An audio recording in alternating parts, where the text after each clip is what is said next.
Hello. If you were looking for a scare tonight, you've come to the right place. I'll be narrating an hour's worth of creepy horror stories that I found off of Reddit. So without further ado, These are their stories.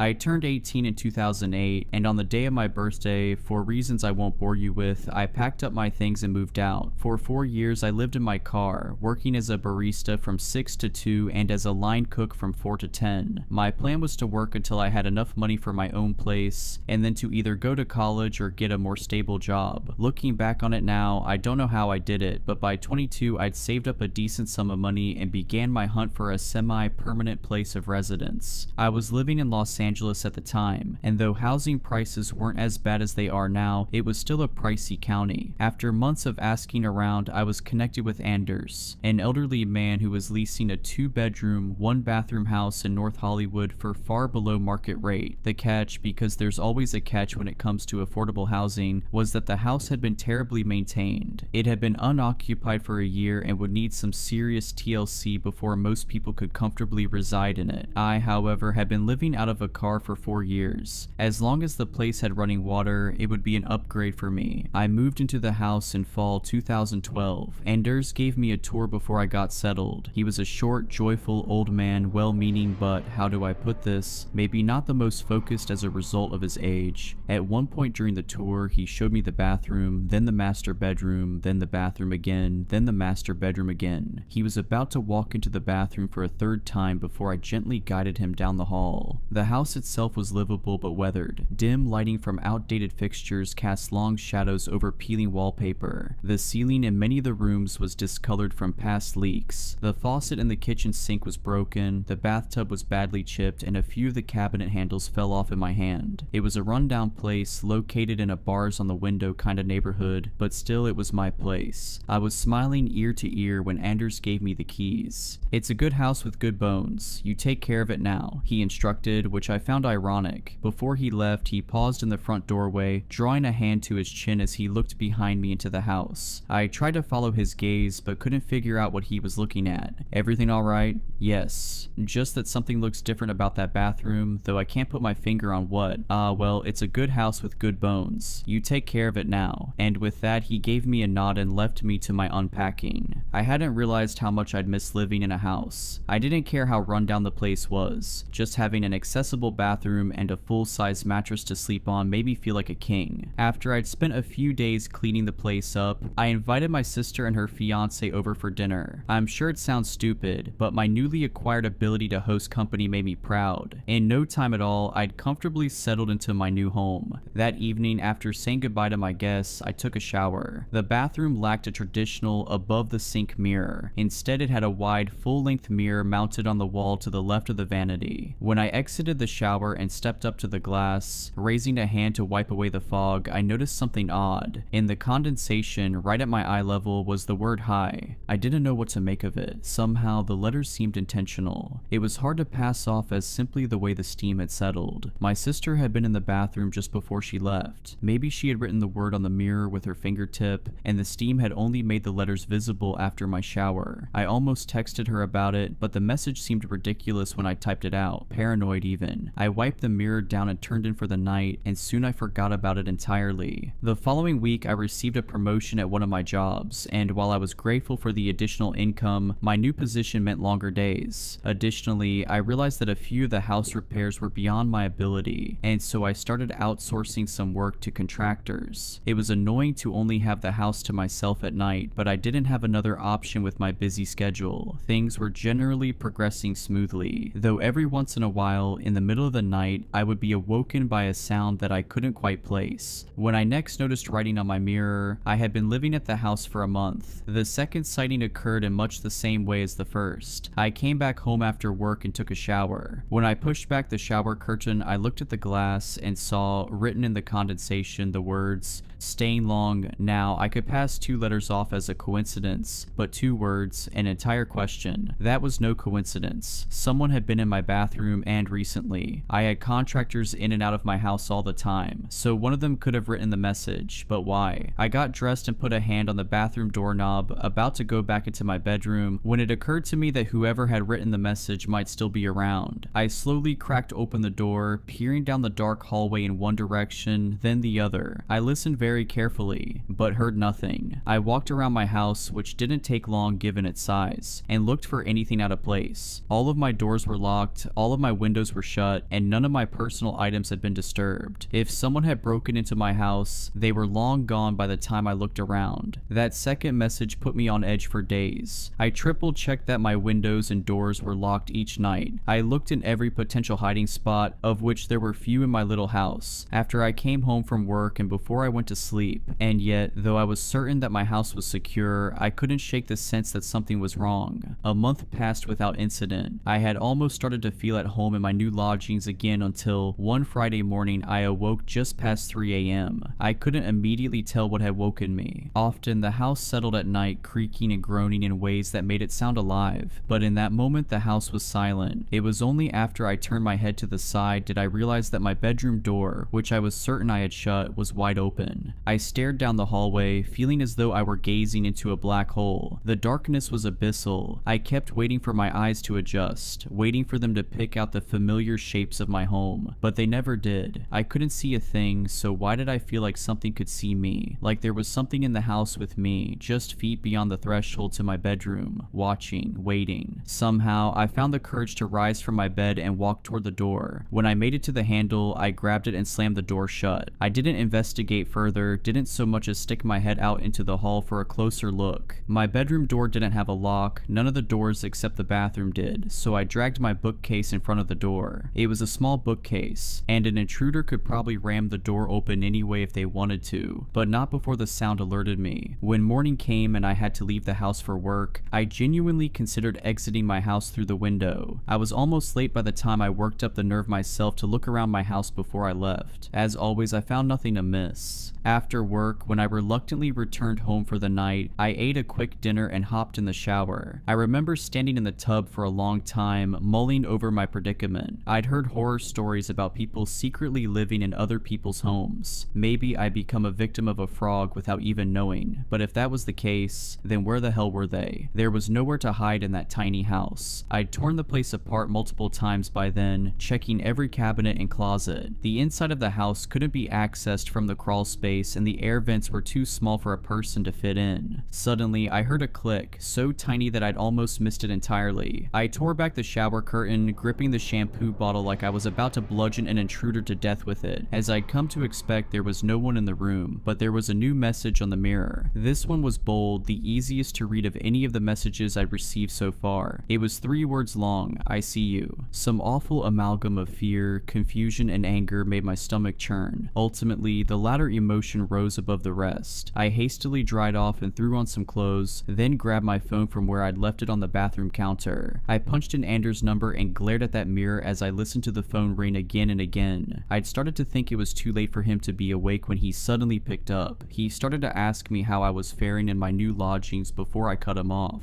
I need you to tell me if there's some way that a person could be getting into the house, I said. Every night I check every window and door. I check every cupboard, closet, and cabinet, and still things are amiss. You need to let me know if there's some entry point that I'm not aware of. Anders didn't seem to entirely understand what I was asking. What's getting in? You let me know if you're having rat troubles. My last tenant before you had rat trouble sometimes. Yeah, sure, I've got rats. Besides the doors and the windows, how could they be getting in? Well, there's the vents of course, and there was a chimney once, though we had it sealed up a good long while ago. And there's also the crawl space of course, though I'm sure you've already poked around down there. Though I knew the home had a crawl space, I'd never had much reason to investigate it. I was never able to find the entrance, even after ripping up all the carpeting in the house. Likely, hardwood had been installed over the access door, making it an unlikely point of entry for an intruder. How do I get down to the crawl space? Yes, you should give the crawl space a gander. I barely stopped myself from smashing the phone into the counter. I plan to. Where can I find the entrance? That'll be on the floor of the bathroom closet. I looked around the room. Surely I'd misheard him. Either that or he was confused again. What? I know, it's an odd place for it, but it's only there because that room didn't always used to be a bathroom. The bathroom doesn't have a closet. Sure it does. Just to the left of the vanity. I looked at the mirror, at that long, oversized mirror. I'd always found it odd for a bathroom of that size to have a built-in floor-to-ceiling mirror. What was it that Anders had said when he'd first visited? That something had looked different about the bathroom. Setting my phone down next to the sink, I stepped up close to the glass. I spent a few moments feeling around the frame, looking for a latch, then I grabbed a portion of the right side of the frame in 2 hands. After one hard yank, the mirror swung open like a door, revealing a large walk-in closet. Anders was saying something on the other end of the line, but I was too stunned to answer. There was a square-shaped hole at the back of the closet, which I assumed led down to the crawl space beneath the house. The closet floor was littered with all kinds of trash. Filthy sheets, fast food containers, beer cans, and I realized some of my own items. Little things I thought I'd misplaced. A sock, a toothbrush, a comb, and a small frame photograph of me, my sister, and our old family dog. I crouched down to pick up the photo, perched in the doorway as I studied my younger, smiling self. I heard Anders saying my name over the phone, except the voice didn't sound much like Anders at all. It was too deep, too clear, too close. When I looked up, a man was peeking out at me from the hole in the floor. He smiled at me, his eyes wide and pupils blown, his smile so wide it looked painful, and his hair long and matted. He was only visible from the neck up, and the harsh lighting made it look like a disembodied head was grinning at me from the back of the closet. Horrified, I rose to my feet and ran. I didn't stop running until I made it to my car, which I promptly drove to my sister's house. The next day, I drove to the police station to file a report. An officer met me at the house to check the scene, and I showed him the hidden closet, which indeed had an entrance to the crawl space. My best guess was that the intruder was entering my crawl space from the small door on the side of my house. He'd likely been squatting in the house during the year in which it sat unoccupied, and when he saw it was being prepared for sale, he had disguised the closet door so as to keep a little room for himself. Why he decided to stay, or why he was leaving me messages, I can't say. From his actions and from what little I saw of him, I think it's safe to assume that he wasn't of sound mind. Unfortunately, the man was never found. For all I know, he's still in that same neighborhood. Hell, he might even be in the same house. I moved across the county afterwards and have lived in studio apartments ever since. The thought of living in a big house with all those rooms and corners and places to hide gives me the creeps. It's not just houses that the incident soured for me, but mirrors as well. These days, when I visit a friend or stay at a hotel, I always have to carefully inspect the bathroom mirrors, shining a light directly into their faces and tapping a finger against the glass. Because the worst detail of the whole ordeal was that, when revisiting the bathroom with a police officer, I stepped into the old closet, closed the door, and looked into the mirror. Instead of the mirror backing, I saw the officer's face on the other side of the glass. For context, I have go as far back as my grandmother Sylvia. I don't remember much about her. Most of what I know comes from old photographs and whispered conversations I wasn't supposed to hear. Sylvia grew up in a small, middle-of-nowhere Bible town called Driftwood, the kind of place where everyone knows everyone else's business, and the church bells regulate daily life more reliably than any clock. Her parents, my great-grandparents, were Old Testament types who saw sin lurking behind every corner and liked their early morning coffee with the smell of brimstone. They raised Sylvia to fear God with such intensity that she'd spend hours kneeling on the hardwood floor, praying for forgiveness if she so much as took an extra biscuit from the cupboard. There's an old sepia photograph of her I remember Mum kept around for a while. Small and dark-featured with a gaunt little face and lank, unkempt hair. She wore a strange oversized robe that I later learned was the standard uniform given to the members of the New Eden community. If it's not immediately apparent from the creepy name, yes, it's a cult. You might even remember them by the moniker they later adopted after all the infamy died out. They were pretty notorious in the 1980s when that Venezuelan singer Solimar Valencia joined their ranks. You may know them now as the Brides of Christendom, a questionable rebrand, but it worked. You know the ones? They stand outside Targets and Costco's wearing those robes that look like bohemian bridal gowns, passing out pamphlets and targeting families with any young girls in tow. And that's now Now, with all the public scrutiny and police investigations, imagine how bad it was when they were simply known as the New Eden community. A bunch of nut jobs, sure, but harmless and secular and best left alone. This is the world my grandmother grew up in. Now, I'm not sure what happened exactly, though I've done a fair bit of digging since it started, but my grandmother left New Eden when she was roughly 15. She was taken into a halfway house for underaged and disgraced young mothers where she birthed my mother. As far as I'm aware, Sylvia never told my mother who her father was. He must have been a horrible person, because whenever the question was asked, Sylvia would near about lose her mind. She'd get nasty, violent, would force my mother to kneel on sun-baked gravel for the better part of 8 hours whenever she asked the question, and when my mother would hobble back inside, knees bloody and face salty with dried tears, Sylvia would finish off the punishment with 48 hours of enforced starvation. For Sylvia, the more ribs you could see on a person, the more penitent they were. It's no wonder my mother cut ties as soon as she could. She would tell me that Sylvia would wildly pivot between a loving, delicate woman scarred by New Eden to a bitter, abusive tormentor, desperate to pass on some of that same trauma to her own daughter. My mother moved states, got a job, and enrolled in night classes. She worked her butt off and ended up in a junior position at a civil law firm. That's where she met my dad, a paralegal. They fell in love, got married, and soon after, Mom got pregnant with me. The pregnancy nearly killed her. It started with seemingly normal symptoms, a persistent low-grade fever that doctors attributed to a mild chronic infection. She bruised easily, so they pumped her full of vitamins and iron supplements. The tinnitus and heightened sensitivity to smells were written off as typical pregnancy symptoms. But then things started getting weird. My mother developed an overwhelming craving for raw meat. Not just any meat, it had to be fresh, barely touched by refrigeration. My dad would find her in the kitchen at night, standing in the dark, tearing into raw sirloin with her bare hands and teeth. She'd sob afterward, horrified by her own actions, but unable to stop herself. The hunger was all-consuming, primitive. It spooked the hell out of my dad, but he was a first-time father. Pregnancy cravings were a thing, and what the hell did he know? I was strong too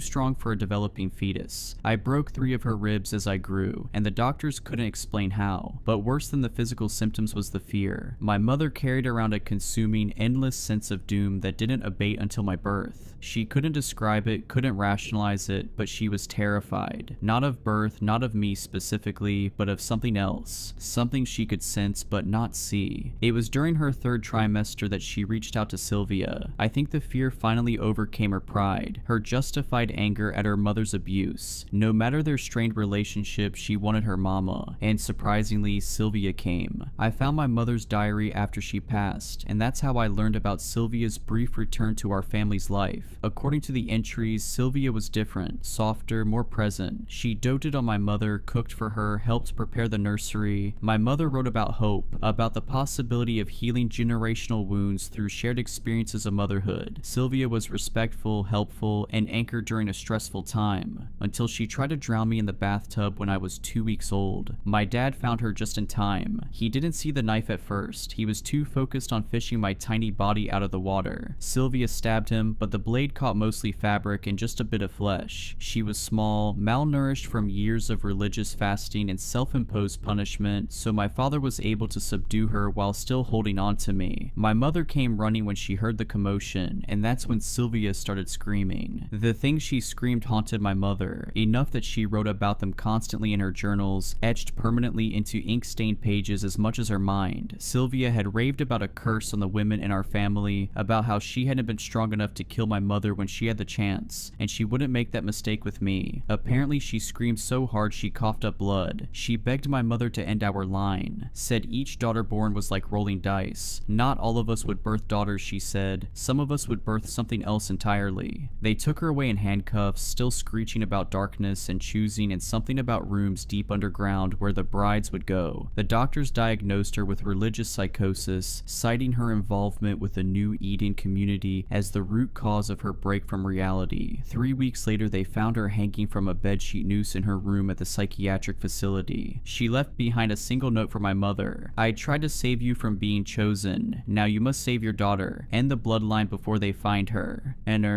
my parents did their best to give me a normal childhood after that. They never spoke of Sylvia or what happened, though sometimes I'd catch my mother staring at me with this uncertain look in her eyes. But nothing happened. I grew up, went to college, got a degree in biochemistry, and landed a job in pharmaceutical research. I was the very model of rationality and scientific thinking. Then my parents died in a car accident when I was 27. The police said a deer jumped into the road, causing my father to swerve. Their car hit a tree at 60 miles per hour. The officer who called me said they died instantly, but I later read the coroner's report. The impact didn't kill them, the fire did. Witnesses said the car burst into flames before it hit the tree, though the mechanics found nothing wrong with the fuel line or electrical system. I spiraled after their death. Grief does strange things to people, makes them reckless, desperate for connection. That's how I ended up in a bar 3 months after the funeral, drinking whiskey like it was water and going home with a stranger whose face I can barely remember. The pregnancy test came back positive 6 weeks later. The symptoms started immediately and they were eerily familiar from my mother's diary entries. Like her, I developed an insatiable craving for raw meat. I fought it, knew it had to be bad for the baby. My mind searches for answers in science. Perhaps I had an iron deficiency and needed a protein boost. Maybe there was a genetic component. I held out for almost 2 months before I gave in. It was the best thing I'd ever tasted. I'd find myself standing in my kitchen at 3 a.m., blood dripping down my chin as I devoured raw chicken hearts I'd bought for the dogs. I loved the sound they made, sinew and muscle giving way beneath my teeth. The fever came next, a constant low-grade burn that no doctor could explain. My skin would bruise at the slightest touch. But there were new symptoms too, ones my mother hadn't experienced. I started having dreams, horrible, vivid dreams of dark, underground rooms where something waited in the shadows. It wasn't a memory, I knew that, but it was real. I knew that too somehow. Harriet was born on a moonless night in October. The delivery room lights flickered and died just as she crowned, and when she finally emerged, she didn't cry. She just stared at me with eyes that seemed too knowing for a newborn. The nurses said it was normal, that some babies are just quiet. They ran some tests, signed the birth certificate, swaddled her, and gave her back to me. I went home a day later, alone and relieved. It was short-lived. As she grew, it became clear something wasn't right. Harriet never babbled like other babies. She didn't laugh or cry, just watched, always watching. By age 2, she was diagnosed with solar urticaria, an extreme sensitivity to sunlight that kept her indoors during the day. Her skin would blister and burn within seconds of sun exposure, so we became creatures of the night, venturing out only after sunset. The doctors ran test after test, checking for autism, selective mutism, any explanation for her complete lack of verbal communication. Everything came back normal, but I began to wonder. Small paranoid thoughts began to fester in my mind. I saw the way animals reacted to her, the way neighborhood dogs would whimper and hide when we passed, the way birds would fall silent and still when she looked at them. At night, I'd often find her standing at her bedroom window, small hands pressed against the glass, staring out at our moonlit street as if waiting for something or someone. Sometimes I swore I could hear her whispering, though she'd been nonverbal her entire life. I made a good show of being stern at first, demanding she go to bed. She'd go willingly enough. Oh, she always obedient. But after the 7th or 8th time I caught her standing there, rigid and whispering, I stopped chiding her, stopped searching for her in the night at all. Truth be told, she scared the heck out of me. I'd simply stand in the doorway, watching her silently, rehearsed admonishments curdling in my mouth. One time, as if she'd somehow heard my footsteps, she looked back over her shoulder at me. We simply looked at each other for nearly 15 silent minutes. I swear to God, when I turned to walk away, I think she smirked. She turned 5 on a Monday. The brides of Christendom came on the following Tuesday. 2 women in flowing white robes stood on my doorstep, pamphlets in hand. Their skin was pale, their hair so black it seemed to absorb light. Familiar coloring. I saw similar features whenever I stared in the mirror each morning. I remember staring down at that pamphlet, debating with myself. But I'd been living with a strange little child for 5 harrowing years by that point, and I'd recently finished reading all of my mother's journals. I'd read Sylvia's warning, so I mentioned my grandmother had been part of their community once, and their eyes lit up with an intensity that made my skin crawl. Sylvia's granddaughter, one of them breathed, reaching out to touch my hand. We've been looking for you for so long. I shouldn't have invited them in, but I was desperate for answers about my family history history, about Sylvia. They sat primly on my couch, their white robes pooling around them like spilled milk. We talked about mundane things at first, the weather, the neighborhood, their charitable work. They were articulate and warm, speaking passionately about their women's shelters and educational programs. Something about their careful politeness reminded me of funeral directors. Then Harriet wandered into the room. The change was subtle but immediate. One of them stopped mid-sentence, her carefully practiced smile faltering for just a moment. They exchanged a glance that lasted a fraction too long. The younger one leaned forward slightly, hands clasped in her lap so tightly her knuckles bled white. "What a beautiful child," the older one said. "Is she yours?"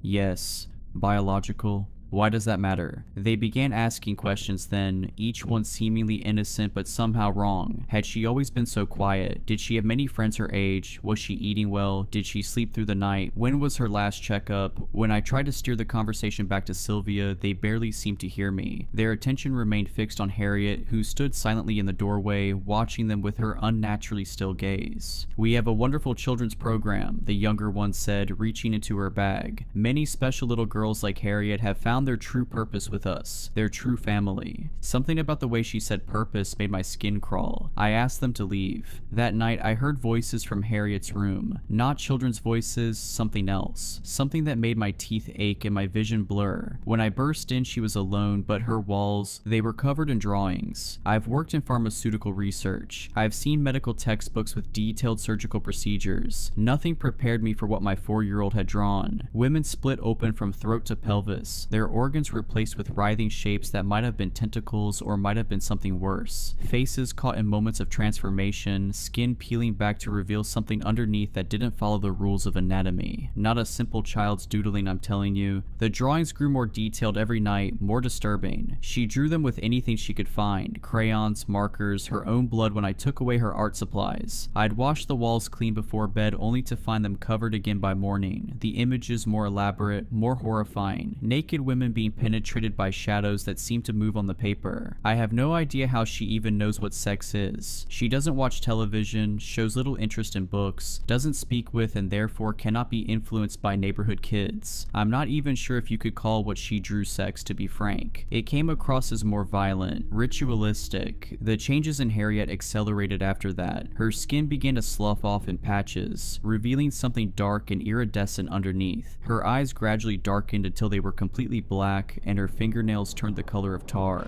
I tried to convince myself it was some kind of infection, but deep down I knew better. At the start, I took her to see doctors and specialists, but nothing worked. When they started mentioning prolonged hospitalization and tests, Harriet would act out violently, both towards me and herself. But at this point, despite spending a lifetime grounded in the exploration of the real, for priding myself in being an individual of sound logic, I knew this was something else. Nothing that medicine could explain, something other. She stopped sleeping. I'd find her standing in different rooms at night, perfectly still, her head tilted at an angle that made my neck hurt just to look at. Sometimes she'd track movement I couldn't see, her black eyes following invisible things across the ceiling. The houseplant started dying, then the grass in our yard, spreading outward from her bedroom window in a perfect circle. I found her in the neighbor's yard one night, crouched over their German Shepherd. The dog's chest was torn open, and Harriet's face was buried in the cavity. When she looked up at me, blood dripping from her chin, she spoke for the first time. The sound she made wasn't English, wasn't anything human. It reminded me of the sound oil makes when it hits a hot pan, all sizzle and hiss. But underneath was something else, something that made me taste metal and smell burning hair. I ran inside and vomited until there was nothing left but bile. Forgive me, but I was a mother and I loved her despite it all. I buried the dog before the sun rose, feigned ignorance when the neighbors came knocking. I found the dog's collar days later, hidden beneath Harriet's pillow like some kind of trophy. She should have been locked up in a psychiatric ward that day, but I was weak, and besides, it wouldn't have worked. Desperate, I began researching the New Eden community. I found an online forum for survivors and connected with a user called the Wicked Below 82. She seemed to know things, horrible things, about the community's true purpose, about the 7 compounds spread across North America, Germany, and Australia, about the rooms deep underground where they took the girls who were ready. Her Her messages became increasingly frantic as we talked. She told me about her time in the compound, about the screams that echoed up from below, about the girls who went down with flat stomachs and came up 9 months later with something moving under their skin. She would have gone herself if she hadn't developed a cancer young that rendered her likely infertile. Thank everything for osteosarcoma, she joked. Then she asked about Harriet's symptoms, and each answer I gave made her more agitated. You need to end it, she wrote finally, before they complete the circle, before all 7 are born. I can't find her account anymore. I hope nothing has happened to her, but that brings us to tonight. Tonight, I woke to a smell like rotting meat. Following it led me to Harriet's room, where I found a pile of what looked like shed snakeskin, but I recognized the birthmark on one piece. The blood trail led to our bathroom where I found her. Jesus, I can barely write it. I can't describe what my daughter had become. What sat in our bathtub looked almost right, but wrong in ways my mind couldn't properly process. Like when you see a face in a dream and know it's your mother, but wake up remembering features that couldn't possibly fit together into a human face. Parts of her seemed to fade in and out of my vision, as if whatever she was becoming couldn't fully exist in our reality. When she moved, her joints bent in directions that made my eyes hurt. Her skin rippled like oil on water, and underneath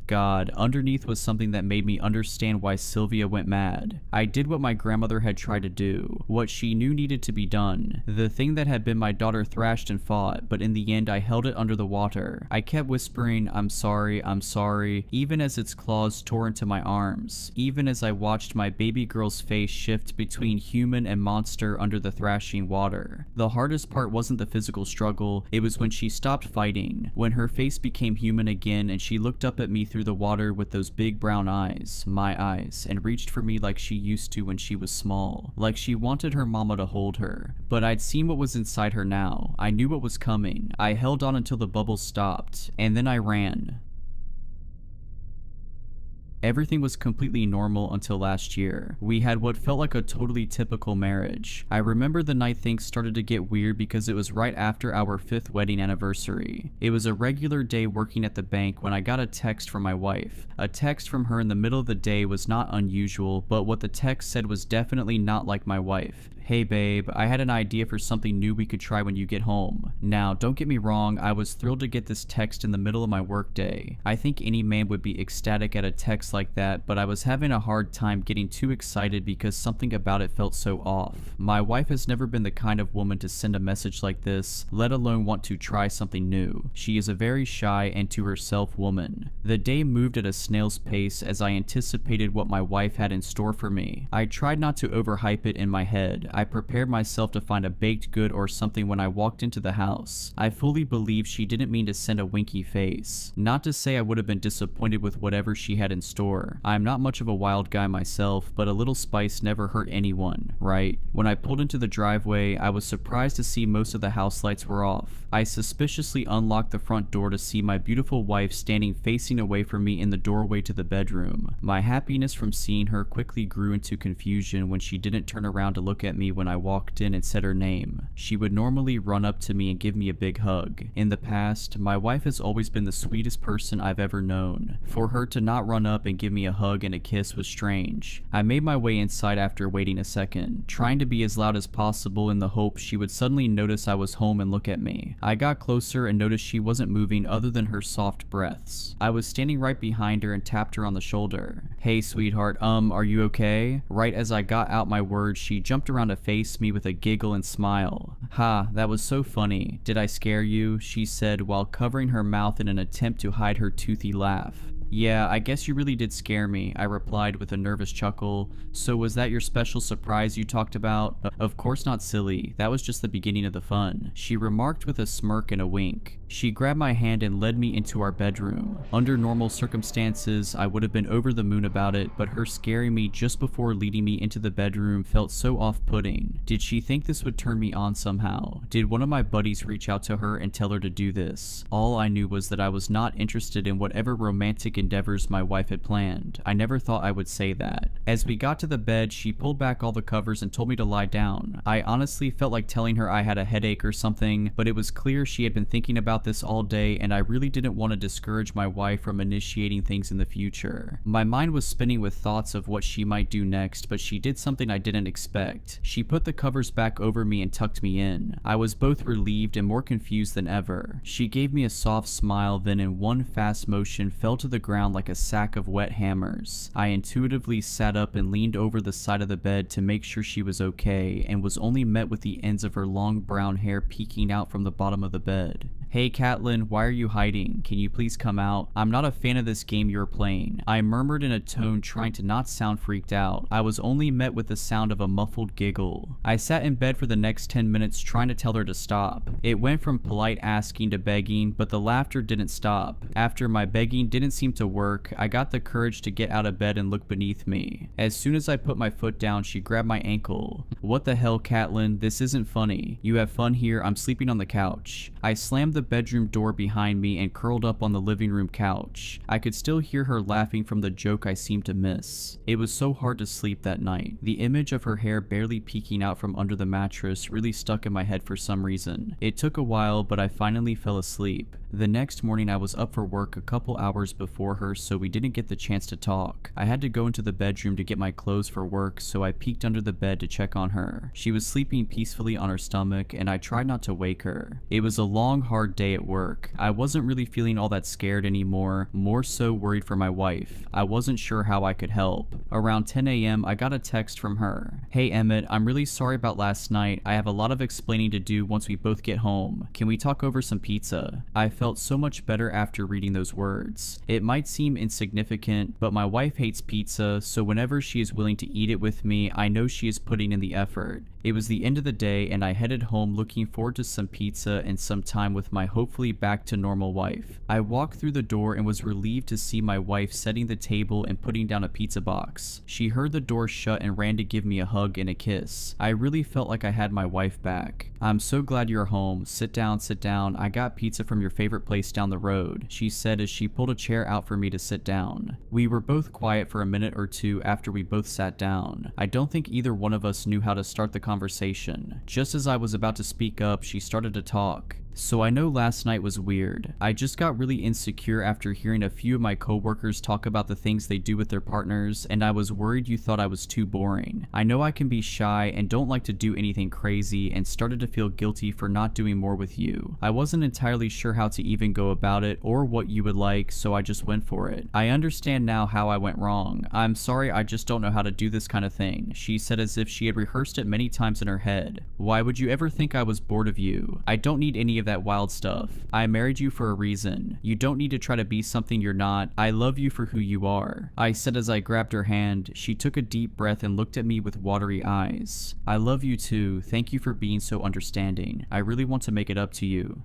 "That's very kind, but the pizza is enough for me." "No, I'm really serious. I did some more research and found a few good ideas," she said as she put her hand on my thigh. I was so torn at that moment. I was terrified from the night before, but it seemed like she learned from her mistakes. Sure, it was an incredibly strange mistake to think scaring me would get me in the mood, but she is extremely sheltered. That's what I was trying to tell myself. I knew deep down something was still wrong and I should just say no, but I think many people can understand how your body can go on autopilot in moments like this. At this point, nothing was going to stop me, and I'd give every excuse in the book as to why it was okay to let her do her thing. Just like last time I was led to our bed, she made me lay down and immediately put my hands over my head into handcuffs and put a blindfold on me. My heart was racing at this point. I was terrified, but human nature was taking over and it could not be overridden. Right as she put the blindfold on me, she stepped back and I didn't hear her move. I was expecting her to do something to me, but nothing. I laid on the bed feeling more exposed than I ever felt possible. After a couple minutes, I heard the floor squeak and it confirmed that she had been standing right by the bed the whole time. I felt like I could feel her eyes staring at me. It was practically burning a hole in my skin. I heard the light switch flick off. Now I really couldn't see anything. After a few moments of anticipation, I felt her fingertips graze the sheets near my sides, then by my feet, just barely missing any part of my body. I started to maybe get hope again that I shouldn't be scared. Sure, sure this wasn't what I had in mind, but she was new to this. I was very wrong. That was the last moment I had hope for my wife. This was teasing. This was torture. I was soon met with the sound of her scraping her fingernails against the walls like a wild animal. She moved around the room, scratching anything she could find, along with a brief giggle here and there. It was like she was silently moving from corner to corner. I would hear her make the awful scraping, then it would stop for a second. Then I would be jump scared by her doing the same thing in a different spot. It made my skin crawl like I had a million little bugs crawling on the inside of my skin. I wiggled violently, trying to get out of the restraints or to get the blindfold off, but I was trapped. It kept getting worse as the night went on. She kept getting right by my ear. Sometimes she would just breathe, and other times she would let out a giggle. She would run her hands closer and closer to my body, sending me into a cold sweat. I of course didn't have a way of telling the time, but I would guess it was about an hour in when I stopped begging her to let me go and I just started yelling for help. I guess she didn't like that because she put duct tape over my mouth. Shortly after that, I started to hear the scraping sound on the ceiling. Our bedroom has an extremely high ceiling, so I had a hard time imagining how she was doing it. I couldn't believe the situation I was in. It felt like a terrible nightmare. I kept thinking any minute I would wake up next to my gorgeous wife sleeping soundly beside me, but the nightmare lived on. My wrists felt raw and bloodied. My neck was sore from moving it back and forth trying to get the blindfold off. My whole body ached from trying to free myself, but all that paled in comparison to the psychological torture my wife was putting me through. Not being able to see her next move and not knowing how far she was going to go killed me inside. Before I knew it, I was waking up the next day, still tied up and blindfolded like the night before, but I didn't hear my wife around. I didn't let my guard down, however. I knew she could just be waiting for me to relax, then jump out and scare me again. After wiggling my head around for a bit, I finally got the blindfold off. I was honestly scared to open my eyes. I was terrified that my wife would be standing in the corner waiting for me to look at her. Luckily, when I opened my eyes, she was nowhere to be found, but the relief was brief after seeing the aftermath of my bedroom. Nearly every square inch was scratched, even on the 20-foot ceiling above my head. Some of the scratches even had blood in them. As I looked around at my ruined room, I heard my phone buzzing on the bedside table. Either I put it there before getting into bed or my wife put it there. At this point, it didn't matter, but having my phone near me could be a saving grace. I figured it was my boss calling me since it was 10 a.m. and I wasn't at work. I wasn't sure if my wife had any plans of coming back to get me, but maybe if I didn't show up to work, my boss would get worried about me and come looking for me. I soon had the realization that if they called my emergency contact, it would just be my wife, and I wasn't sure how helpful she'd be at this point. I laid down in my bed the rest of the day, miserable as I watched the hours go by, my stomach growling and my arms were sore from them being above my head for the last 24 hours. It was around 9 p.m. when my phone started getting calls like crazy. I remembered I had plans to get dinner with my brother and he was probably worried about me. I am not the kind of person to just bail. After a couple hours of calling, I heard a few knocks at the door, followed by my brother's voice. It was muffled, but I could tell he was worried. I heard keys start to wiggly in the doorway. He had a set of keys in case I lost my pair and needed to get in the house. He opened the door and yelled out my name as I tried to be as loud as possible, thrashing my body around as I tried to scream out the duct tape that was nearly off my face. Emmett, what the hell, dude? My brother yelled and he ran to my aid. He immediately ripped the duct tape off my face. Oh my gosh, thank goodness you are here, get me out now.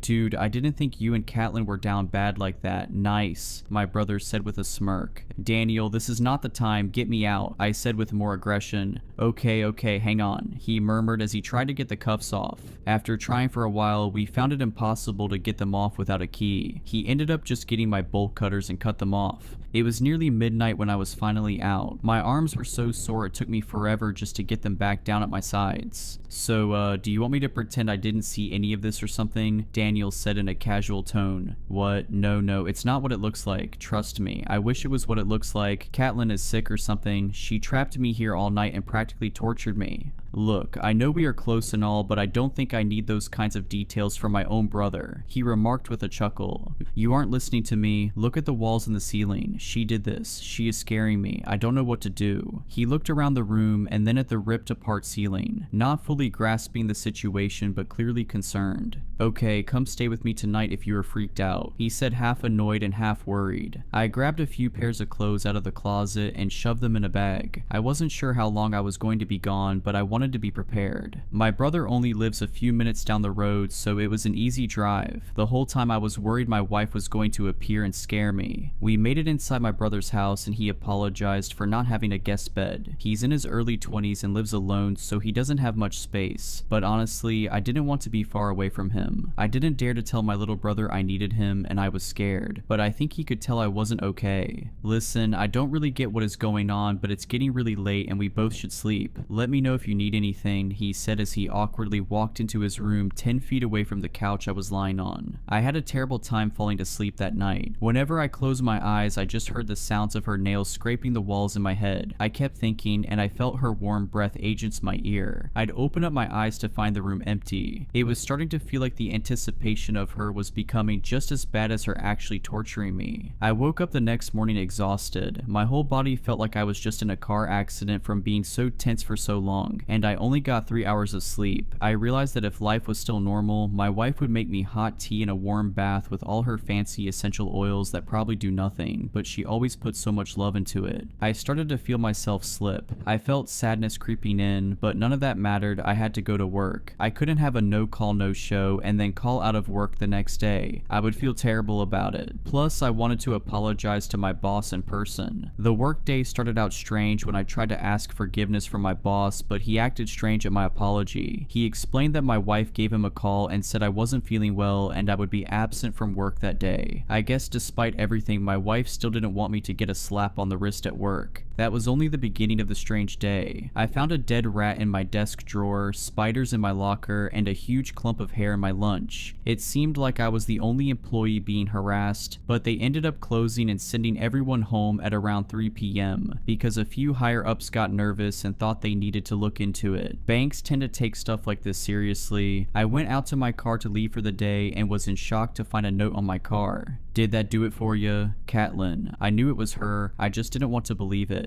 The last thing in the world I wanted to do was talk to the woman. I was terrified at this point, but I had to beg her to stop. For some reason, she thought I had some weird kink for being scared. Or maybe she developed one. Regardless, I had to tell her if it didn't stop, I was going to leave her, or even get a restraining order. I didn't want to meet her in person by myself. I didn't know what stunt she would try and pull to convince me to give her one more chance. Since my brother was already partly up to date on the situation, I asked him if he would be there for our meeting. It might be awkward, but I needed him. I didn't want to involve more people than necessary. I texted them both individually and told them to meet me at a coffee shop that night. It was 7 p.m. and my brother was already sitting next to me waiting for my wife to walk in. As she walked in, it was clear she was putting on an act. She looked overly sad and was dressed in bright clothes that she'd never worn in the past, trying to make herself look innocent. She pulled out a chair and sat down at our table. The air was thick and awkward. Catelyn, I wanted to meet in person and have Daniel here because I need you to know whatever you are pulling here isn't what I want. I'm not enjoying whatever act you are putting on. I'm not turned on. I don't find it sexy. Whatever you want to call it. Please stop. If this is something you are into, I think we need to talk to a professional because it's scaring me, I said earnestly as her eyes got watery and Daniel slouched in his chair uncomfortably.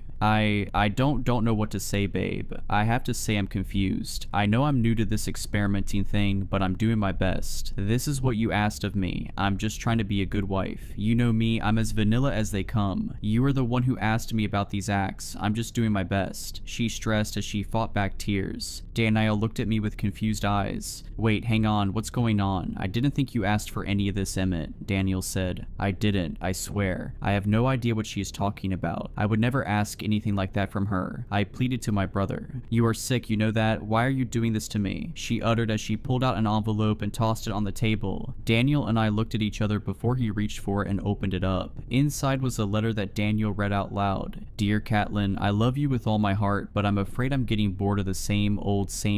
I want something more. I am writing this out as I might feel weird saying it face to face, but I've been thinking about it and, well, nothing gives me a high quite like when I'm scared, and I mean truly terrified. The adrenaline rush is like nothing else. I think if we employ this this into our lives, it would really spice things up, in the everyday and in the bedroom. I hope you understand and don't get put off by this, but I really want it. Under no circumstance if I say stop should you stop. If I tell you I'm too scared, you know you are doing something right. I can't wait to see what you come up with, Emmett. He lowered the note to look at me, only finding shock on my face. What the hell, dude? Why would you do this to your wife and get me involved? This is so messed up and gross. Don't get me involved in your sick kinks ever again, he said as he threw the note at me and stormed out of the coffee shop. I begged him not to leave, but he didn't even turn around. I sat and stared at my wife, terrified. What on earth is going on here? You and I both know I didn't write that garbage, I angrily whispered to her. Her face slowly morphed from sad to a satisfied grin. Stop it, I don't like this. Why don't you realize I hate what you are doing? I cried. When will you realize everything isn't always about you? Maybe I'm the one who likes it, she said as she lifted her eyebrows. Stop, you are scaring me, I begged. Good, then it's working, she said as she pushed her chair back and stood up. She turned around and looked like she was going to leave. Just as she was about to open the door, she stopped. She turned back around and looked at me. She slowly walked back toward me and picked up the note my brother threw. She grinned at me smugly as I trembled in fear. She leaned down to my ear and whispered, I guess I did a good job imitating your handwriting, huh? She said as I remained frozen in my seat. I watched as she walked out, got in her car and left, not knowing what to do next. She turned my own brother against me. This wasn't a miscommunication or something. She was doing this on purpose. She was torturing me. But why? It couldn't be just because she was bored of everyday life. Something was wrong. I knew my brother wouldn't want me back at his place. He saw what looked to be proof of me being a nasty scumbag. I wouldn't be able to convince him otherwise. I went to a hotel for the night. I didn't have other options. I didn't want to burden anyone else with this. Plus, I figured she'd just turn them against me too. After what felt like the longest day of my life, I was in my hotel bed trying to relax. I got a text from my boss letting me know they had to close the bank for the next couple of days because they were doing an investigation. I felt some relief from this. At least I didn't have to worry about work for a day or two. I don't remember much of that night, but I do remember the outcome of the early morning. I remember feeling cold and wet. I opened my eyes to see I was in the woods and lying in a very shallow grave. Most of my body was above ground with a small pile of dirt on top of me. I was frozen in fear, the fear of my wife lurking around somewhere. It seemed like she tried to bury me alive but did a half-worked job. I tried looking around at the dark forest to try and get my bearings, but only found more confusion and dread. The cold morning wind whistling around me added to my looming fear, as if it was taunting me, but it didn't scare me nearly as badly as my wife. I looked around for her to try and find her, but only got more and more worried when I didn't see her. I heard the sound of twigs snapping from every side. Eventually I heard a grinding, clicking sound. It sounded robotic but also human. Then it turned into a giggle. I never thought the sound of my wife's giggle would haunt me so feverishly. The sound would come from far to the right, then switch to my left, faster than she would have been able to get that far, much like she did in our bedroom a couple nights back. I started to hear footsteps along with the twigs breaking. I swore it didn't sound like she was walking on 2 feet but on all fours. I tried not to think about it. I told myself my mind was playing tricks on me. I shook my head back and forth in an attempt to shake the visions out of my head. I found the strength in me to get to my feet and to run. I noticed what looked like the right direction to move in, based on the ground being disturbed. Like she dragged me through the dirt to the spot I woke up in. After running for a few minutes, the trail looked familiar. I knew I was close to home. When I would hear the footsteps, I would turn my head to look, only to barely miss her. After what felt like forever, I saw her. She was on all fours circling me, running like a wild animal, her tongue sticking out of her mouth like a dog. I hardly recognized her. Her circles around me got tighter and tighter. As she got closer to me, she slowed down. Eventually, she got right in front of me and stood up on her 2 legs. I tried to run around her, but before I knew it, she pinned me down. I could barely recognize her up until this point, but something clicked when she got close to me. I looked into her eyes, but I didn't see my wife. I saw something else. I guess I should have guessed sooner, but something was wrong with my wife, because this thing wasn't my wife. What did you do with her? I yelled in her face. You will never find her, she whispered with a hoarse voice. As drolls started to come out of her mouth, she abruptly jumped off of me and scurried back into the woods. The last words she said echoed in my head, you will never find her. The relief I felt knowing my wife might still be out there, but how was I supposed to find her? I couldn't keep up the running my whole way home, but managed to sprint. I kept thinking she was gone, then I would hear her nearby, taunting me. I got back to our house. I hadn't been there since this all started happening a couple days ago, so I was scared scared to see what the inside looked like. I knew I couldn't stay for long. I saw her car still in the driveway, so I planned to take it. My car was still at my hotel, but I needed to make it hard for her to get around. I thought I would also look for clues for my real wife while I was there. After I entered the house, I was shocked to see the state it was in. My wife would rather die than see her home look like this. Glass broken on the ground from wine glasses, dirt and trash in random piles, a foul stench filling my nose. I couldn't believe what that thing did to our once beautiful home. The horrible smell distracted me, but I remembered my goal once I saw some blood. I followed it to the basement staircase. I grabbed the fire poker by our fireplace and walked to the door leading to the basement. I felt guilty for taking so long and not just heroically running down the steps to hopefully see my wife, but my whole being was so full of dread I couldn't help but feel fear. I knew I had to fight, but every part of my body wanted to flee. The door creaked as I pushed it open. It was hard to tell if it was louder than normal or if the moment made it feel excruciating. I peered through the door to see more blood on the stairs. A lot of blood. I ran down as fast as I could without slipping, noticing blood on the guardrails as I tried to grab them. As I made it to the bottom of the steps, I was in shock. I saw my wife. She laid on the cold, unfinished basement floor. Her breath was visible but faint, covered head to toe in cuts and scrapes. I ran to her and collapsed beside her, weeping like a baby. Catelyn, please get up. Come on, we need to get you out of here. You need help and I don't want her to find us," I said with a panicked breath. What's going on? Was I sleeping down here? Wow, my head hurts," she whispered in a groggy voice. "No time for that now, I'm getting you some help," I proclaimed as I lifted her up in my arms with a sudden burst of adrenaline. It was clear from her injuries she needed medical attention, but I wasn't worried for her life. There is no way the amount of blood I saw in the house was all from her. If it was all hers, she'd be on the verge of death. That awful creature must have gotten some blood somewhere else to scare me more, as if the sight of my wife on the floor was grisly enough. We rushed to the hospital in what felt like record time. As I carried her in, the hospital staff approached us asking all kinds of questions. I tried my best to explain, but it didn't sound right coming out of my mouth. I couldn't explain any of it because I was still trying to understand it myself. The staff got my wife set up in a hospital bed. She had an IV for some fluids and some stitches here and there. After a couple hours, she seemed to perk up, but she could tell I wasn't being myself just yet.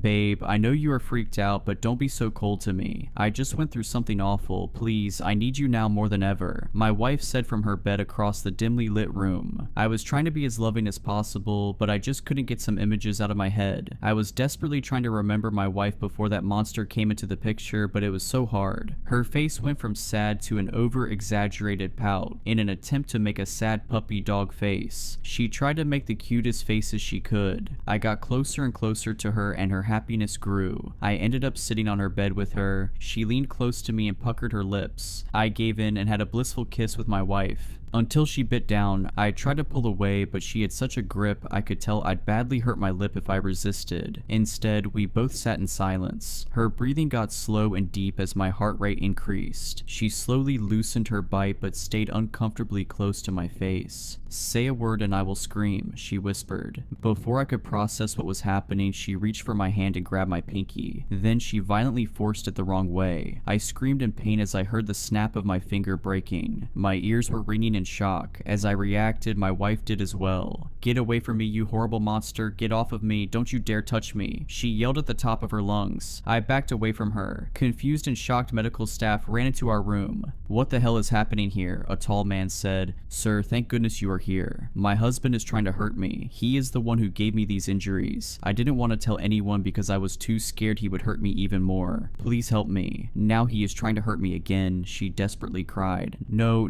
do not believe her.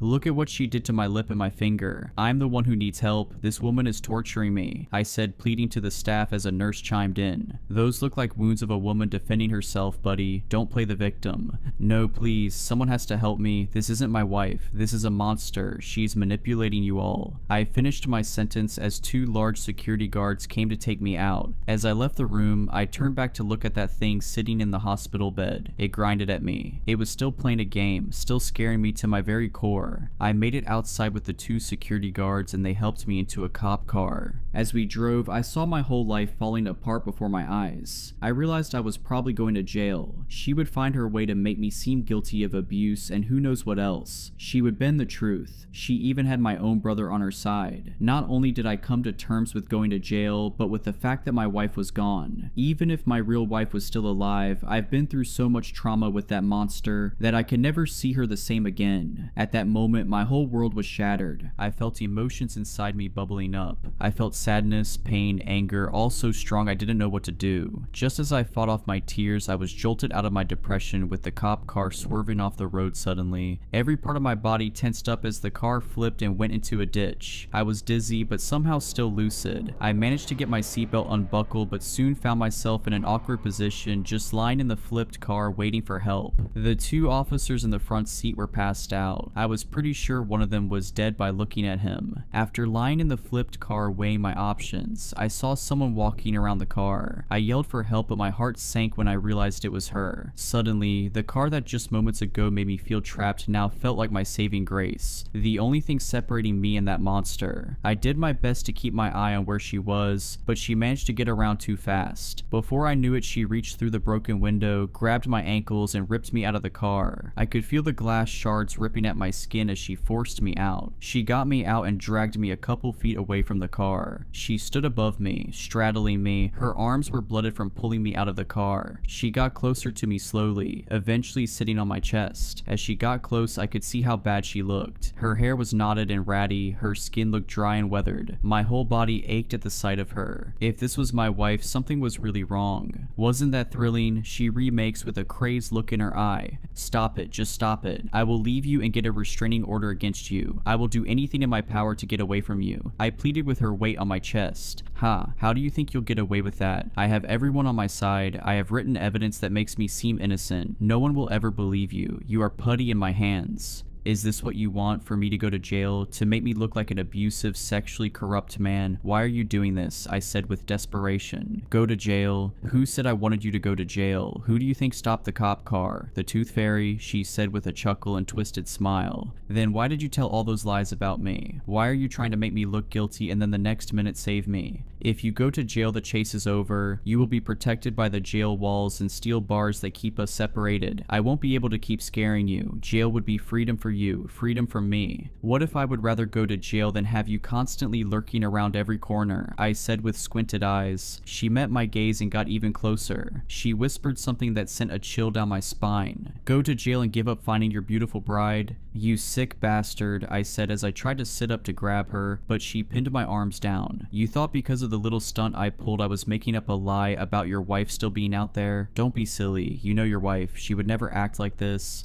How do I know you aren't bluffing? I said as my eyes filled with hate. Think of it this way. Would you rather keep looking for her your whole life, then on your deathbed realize it was all a lie, or go to jail and realize on your deathbed that your real wife was alive the whole time, trapped away somewhere, desperately waiting for her knight in shining armor to come to save her, but he never came? What a shame that would be, huh? She uttered with a soft, maniacal tone. Who are you? Why are you doing this? I said as she let go of my wrists and sat up, and began to speak in a normal, cheering tone. What do you mean, goofball? I'm your wife. I'm doing it because I love you. I felt even more scared to see her attitude shift so suddenly. I could see what she was trying to do, showing me how she could manipulate me and others. She got off of me and walked a few feet away. More cops will be here soon. I will keep them off your trail so you have time to get away, but don't get too comfy. Wherever you go, I will find you. Once I find you, keep running. I want you to keep having a sense of getting away from me. I want you to feel safe so I can take that feeling away from you again. I rose to my feet, looking at her in awe. I knew I couldn't be completely confident in my real wife still being alive, but the thought of her in a cold room waiting for me echoed through my head. I had to keep running. I had to keep looking, even if that was exactly what she wanted from me. I started to run. I ran with no clue where I was going. I didn't have a home to go to. Nowhere was safe. I was hopeless. I spent the next several months running away. I hitchhiked and found odd jobs. I even found a super sketchy doctor's office that took some cash I had in my my wallet. I had to get some help with the injuries I sustained. A few separate times I thought I was safe. I thought I had outrun the police and, more importantly, my wife. The first time I realized she found me, I opened the door to find bloody teeth all over my doorstep. I was in the next place for about 6 weeks but kept getting ding-dong ditchers. I thought it was just kids, but no kid would be doing it on the hour every hour for days straight. That brings us to the current day. I won't give details on my location in case she is reading this. However, I'm not completely sure if she has found me or not. Sometimes I hear scraping on the outside of the house, or what sounds like something inside my walls. I tell myself it's just animals because it makes me feel better. She might be trying to be less obvious, so I stop running. I was relieved at first that she wasn't doing anything too terrifying, but then I realized it's worse to not know if it's her or not. I've been spending most of my time hoping and praying that my real wife is still out there. I can't help look for her as well as I like, given I'm very far from home. I worry that if I just sit around and wait, they will never find her. Not as long as that thing pretends to be my wife. My biggest fear of all is that she is my real wife. Is she giving me false hope so I have a reason to stay out of jail and a reason to live? No, I can't believe that. I will never give up hope. I love you, Catelyn, and I will keep looking for you. When the edged wind came to our village, it seemed like a typical Alaskan gust, one fitting for late December. Then, as the tall tide of frost lashed against the shore of our home, the sagging branches of the yellow cedar tree stopped bouncing, and I abandoned the idea of the breeze being a breeze at all. Once others understood that, the time for running had passed. The unholy wind reached the village's main road, causing 2 moving cars to sharply and statically stop. The vehicles were frozen in place, much like the people within those metal graves. Onlookers, enjoying a brisk afternoon in the park, began to scream as loved ones succumbed to that supernatural end, imprisoned in a capsuled moment of time. Those first few victims were the lucky ones. They'd been oblivious to the fate which awaited them. True terror was endured by those who beheld the raw power of the wind. Those unfortunate enough to see the end coming. Regardless, the remaining townsfolk, burdened with the awareness of impending doom, futilely attempted to escape the approaching breeze. Those fleeing residents, far slower than the unnatural frost, were halted in haunting poses as the wind bit into them. Limbs were suspended in mid-air positions. Eyes were left wide and unblinking. Mouths were cursed to forever gape in horror.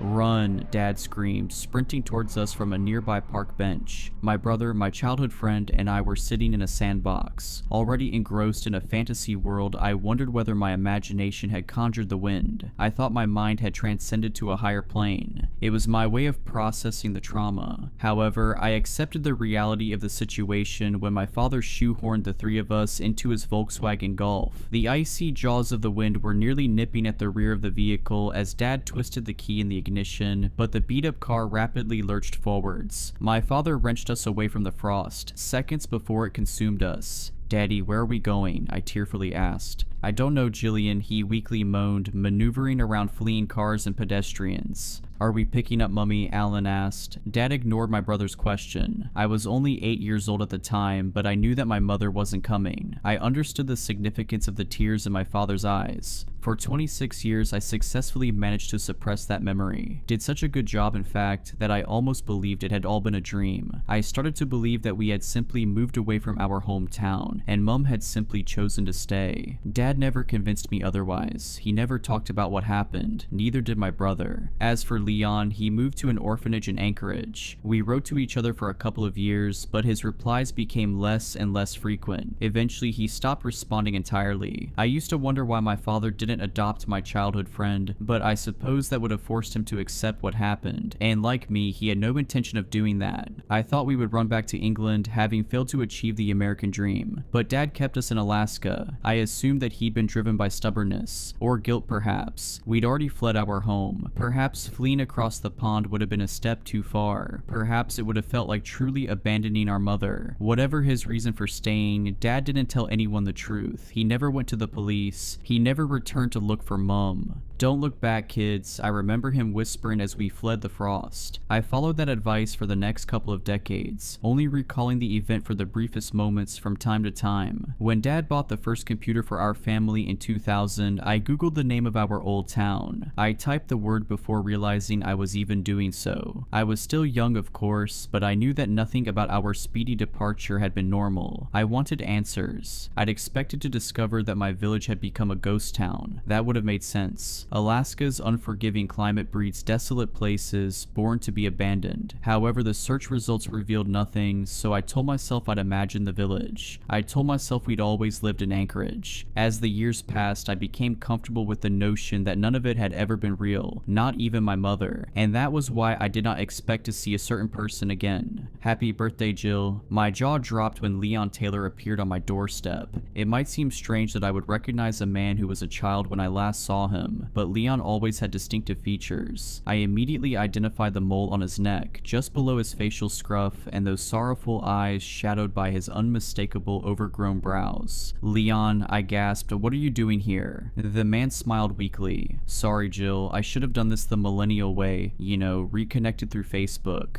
No, I just never thought I'd see you again. Do you want to come inside? I asked, motioning at the hallway. Leon nodded, so I made a couple of coffees whilst my old friend seated himself in the living room. A boy who I'd almost forgotten, almost entirely erased from existence, just like our old town. But I'd always known, just beneath the surface of my shallow memories, that it had all been real. The truth of my childhood was always within reach. As I brought the drinks into the lounge, hands trembling, I tried to dispel the thoughts flooding my mind, thoughts of that awful day. How's your dad? How's Alan? Leon asked, taking the cup of coffee. I sighed. Dad's been unwell for a few years. He hasn't been taking care of himself and he's getting old. As for Alan, well, Alan's the way he's always been, uptight and distant, but when was the last time you spoke to him? Leon sharply interjected. The question caught me off guard. Huh? Your brother, when was the last time you spoke to him? Leon asked. My face drained. He knows, I thought. How on earth does he know? 3 years ago, I answered. My old friend nodded. Did you fall out? I scoffed. That's an understatement. You remember what he was like when we were kids, don't you? Leon shrugged. He was 2 years older than us. We must have infuriated him. I nodded. Sure, but I grew up and he never did. We had a big argument and we haven't spoken since. Interesting, he responded. I raised an eyebrow. You're a man of few words these days, Leon. The man cleared his throat. Your brother messaged me a week ago. My other eyebrow raised. What? It was a very strange message. Did you reply? I asked. I thought you would have preferred to ignore it. He lowered his head in shame. I'm sorry, Jillian. I replied to some of your letters. Then you forgot about me, I said. It's embarrassing that I didn't get the hint. It wasn't embarrassing, Leon sheepishly muttered. I read all of them, every last letter. Oh, well, that's great, I laughed. Nice to know that you cared. Jillian, Leon paused, lifting his head. I was scared. Scared of what? I asked. Remembering that day, he replied, It's why I told your dad I didn't want to come and live with you. It's... What? I asked. Leon tilted his head. You didn't know? Did you really think he just dumped me in that place? He might have changed, but your dad was never cold. Still, I refused. Living with you would have reminded me of what happened to my family. I didn't reply, so my old friend prodded the beast. Aren't we going to talk about... why did my brother message you? I interrupted, avoiding the topic. Leon twitched his lips uncertainly, as if unwilling to part them. He told me that I had to see you. Leon trailed off. Right, I said. Why? Your brother said something insane, Jillian, he said. He claimed that Arnold Walker visited him in Fairbanks. My jaw fell. I beg your pardon, Arnold Walker, my brother's school friend. Leon nodded. He escaped. I didn't know others got out, I whispered. My old friend's face was growing paler. No, Your brother said something that seemed impossible. He said that Arnold did not arrive on his doorstep as a 36-year-old man, but a 10-year-old child. My stomach dropped. The natural response would have been to discredit such an outlandish story, refuting it with a rational explanation. But Leon's revelation served to do only one thing. It confirmed what I'd always known. A 10-year-old boy made it all the way from our hometown to Fairbanks, I asked meekly. Leon frowned. That's it? You're not going to question it? I did. I messaged Alan repeatedly, but he never replied. Not a nice feeling, is it? I asked, sighing. How did you want me to react, Leon? You were itching to talk about that day. Well, I'm not skirting around the subject now. Let's talk about it, okay? I know all of that horror really happened. I just never wanted anyone to confirm it. Me neither, Leon said. I was trying to avoid your family for the rest of my life. Your brother ruined that. Yeah, he tends to ruin things, I replied. So that's it? Alan wanted you to tell me about Arnold Walker? Leon shivered. There's more, but look, I know I should have messaged you about all of this first, but I thought about the way Alan avoided my questions. I didn't want you to do the same. I assumed if I were to show up in person, then... I wouldn't be able to run away, I finished. I understand, Leon. I just hate that my brother is still too childish to talk to me. And funny, he called you childish too. Listening to you two bicker is nostalgic. Leon smiled before quickly adopting a solemn expression. I'm trying to change the subject, but I need to rip off the band-aid. Alan said that Arnold took him to a car on the front lawn. There was a man in the driver's seat, barely clinging to life, with a face mangled beyond recognition. Your brother said the man's skin had been peeled from his face, and he was still somehow alive. I shuddered, vomit climbing my throat. Arnold told your brother that the man was Mr. Johnson, Leon whispered. The farmer? The one who ran the local grocery store? I asked, shivering. My friend nodded. Yeah. Alan said he'd aged a little. Well, his hair was grayer than he remembered. The pair must have been on the road for hours, and your brother didn't know how they knew where to find him. He had so many questions for them, but Mr. Johnson died before the ambulance arrived, and whilst Alan talked to the paramedics, Arnold ran away. He's missing. Crap, I whispered. I'll call my brother. You might struggle, Leon said. Alan ended the message by saying that he was going back home. I gawped. He wouldn't be that stupid. Maybe not. You should try to contact him, Leon said. He hasn't replied to my dozens of messages, but he might reply to you. Not sure he even has a signal out there in the boonies, but you're right, you should try. I spent an hour trying to contact my brother in various ways, but he did not respond. Alan had vanished, and I knew, like it or not, that I had to return to our village too. I should have told Dad, would have told him had he not been one bad day away from a heart attack. In spite of the man he'd become, I loved him. I didn't want to remind him of the place we'd fled. One person should be spared the horror of remembering, I thought. Leon and I, two strangers who'd spent formative years together, piled into my Kia, and we drove from Anchorage to a place that I'd long hoped had never really existed. I was going to be horribly disappointed. On a nondescript road that burrowed into the Alaskan wilderness, my throat started to twist and constrict. The outer edge of my vision shrank, and my head pulsated with a slowing rhythm as the world slipped away from me. I struggled to breathe as I came to terms with an awful fact. I recognized that endless road. Jillian, Leon whispered. Don't, I begged. I didn't want to hear it. I wasn't ready. I'd known all along, of course, that our village existed, even when extensive research had revealed nothing about the town. When I thought of the way the breeze consumed the town, erasing its residents, it made sense that it would erase the very place itself. After all, even I'd started to doubt its existence, and I'd lived there. Accepting the unearthly nature of the event wasn't as tough as you might imagine. If anything, I had fought hard to deny it. I wanted to ignore the existence of a paranormal force, though I had witnessed it with my own eyes. Even if there were some Alaskan breeze powerful enough to instantaneously freeze an entire town, we hadn't witnessed that. We'd seen something else. We'd seen that glacial wind freeze the town, not its people, but its tether to time. After an hour of following the frosted landscape, we saw something familiar on the horizon. Leon's face mirrored mine as our wicked village appeared, a bulge of ruin and decay, growing as we neared it. And when we crossed the threshold into the desolate town, the reality of our quest finally dawned on me. Where is everybody? Leon asked. It might seem a moronic question to an outsider. Our old village was clearly an abandoned place. No rational person would expect anybody else to be there. Of course, I understood Leon. He had asked the same terrifying question that was circling the drain of my mind, refusing to flush away. I thought back to that terrible day on which hundreds of people froze in time. Then I thought of Arnold Walker and Mr. Johnson, the two residents who'd supposedly shown up at my brother's door. One of them had looked no older than he'd been in 1998.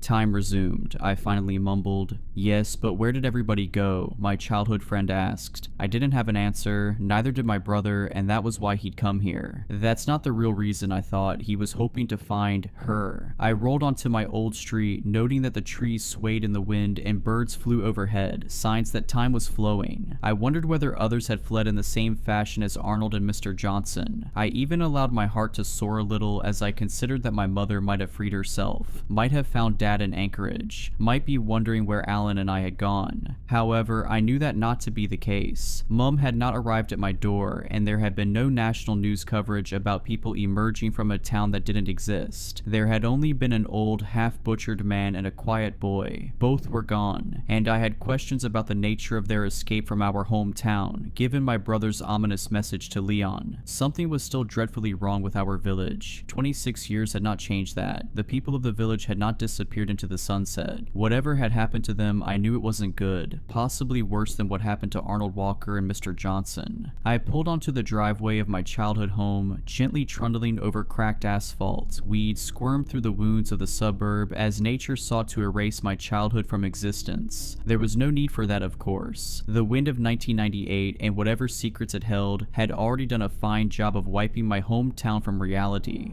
"Do you think he's come here?" Leon asked as I turned off the engine. "Yes, we both know who he wanted to find," I said. My childhood friend nodded, and we both somberly climbed out of the vehicle. The village was colder than I remembered. For a mid-afternoon day in late May, it was unseasonably chilly. Alaska, for the most part, is not the Arctic hellscape that many people imagine. Not in all parts of the state anyhow, and certainly not in late spring. The air also felt stale. It carried the stench of evil, and it seemed to be tinged with frost, as if that demonic breeze were still lingering in the air, nearly 3 decades later. I knocked on the rotten front door, surprised that it did not break with a slight rap of my hand. "Alan," I yelled, "it's Jillian." My brother did not respond, but I wasn't concerned. If he had been there and Mum hadn't, then he wouldn't have wanted to stay. I wanted to use that as an excuse to turn around and leave. I already assumed that my mother wouldn't be there, but another part of me knew that my assumption was more of a wish. In a similar way, I had been secretly glad to find nobody in the town. There was only one person I hoped to find in my old village, and that was Alan. I was terrified by the prospect of finding anything else. "Jill," Leon started softly, "come on, we have to do it." "Do we?" I asked. "This was a mistake. We should turn around, we dash." "I agree," Leon sharply interjected, "but we have to find your brother, and when we do, we'll convince him to come back with us. We'll convince him to leave this place behind too." "Why did you come to see me, Leon?" I asked. "You could have ignored my brother's message. You could have pretended none of this had ever happened. That's what you did when you started ignoring my letters, isn't it?" "I deeply regretted that for years, Jill," he said softly. "You were my best friend. You were more than that. We were just kids, but I loved you. I have not made another connection like ours, not even in my adult life." "I know," I replied. "I loved you too, Leon. That's why it hurt when you let our bond peter out. If you cut me off from the start, I would have understood, but it just felt like you'd stopped caring." "Never. I just lost the strength to bear that trauma," he explained. "Every letter was a reminder, and that's why I came to your door. That's why I didn't ignore what your brother said. I didn't want something to happen to him. You lost your mother. I didn't want you to lose him too." "We all lost things," I sniffled. "You lost more than me. I just don't understand why you'd come back. Why my brother would come back. I don't even understand why I've come back." "We never really left this place, did we?" Leon asked. "Not in our minds. Even though it doesn't exist in the eyes of the outside world, it never left us. Never let go. Arnold Walker and Mr. Johnson lured Alan back. And he lured us back." "That's an unsettling way of looking at it," I timidly replied. "It's the only way I've been able to look at it," he said. "Whatever claimed this place, it remembered us, and it made sure we remembered it. Not that it would be easy to forget. For years I thought I'd lost my mind, but after talking to you and Alan, I'm not so sure. I find it hard to believe that we'd have experienced a shared delusion. No, it all really happened, and the memory replays in my mind every day. I'll never get rid of it."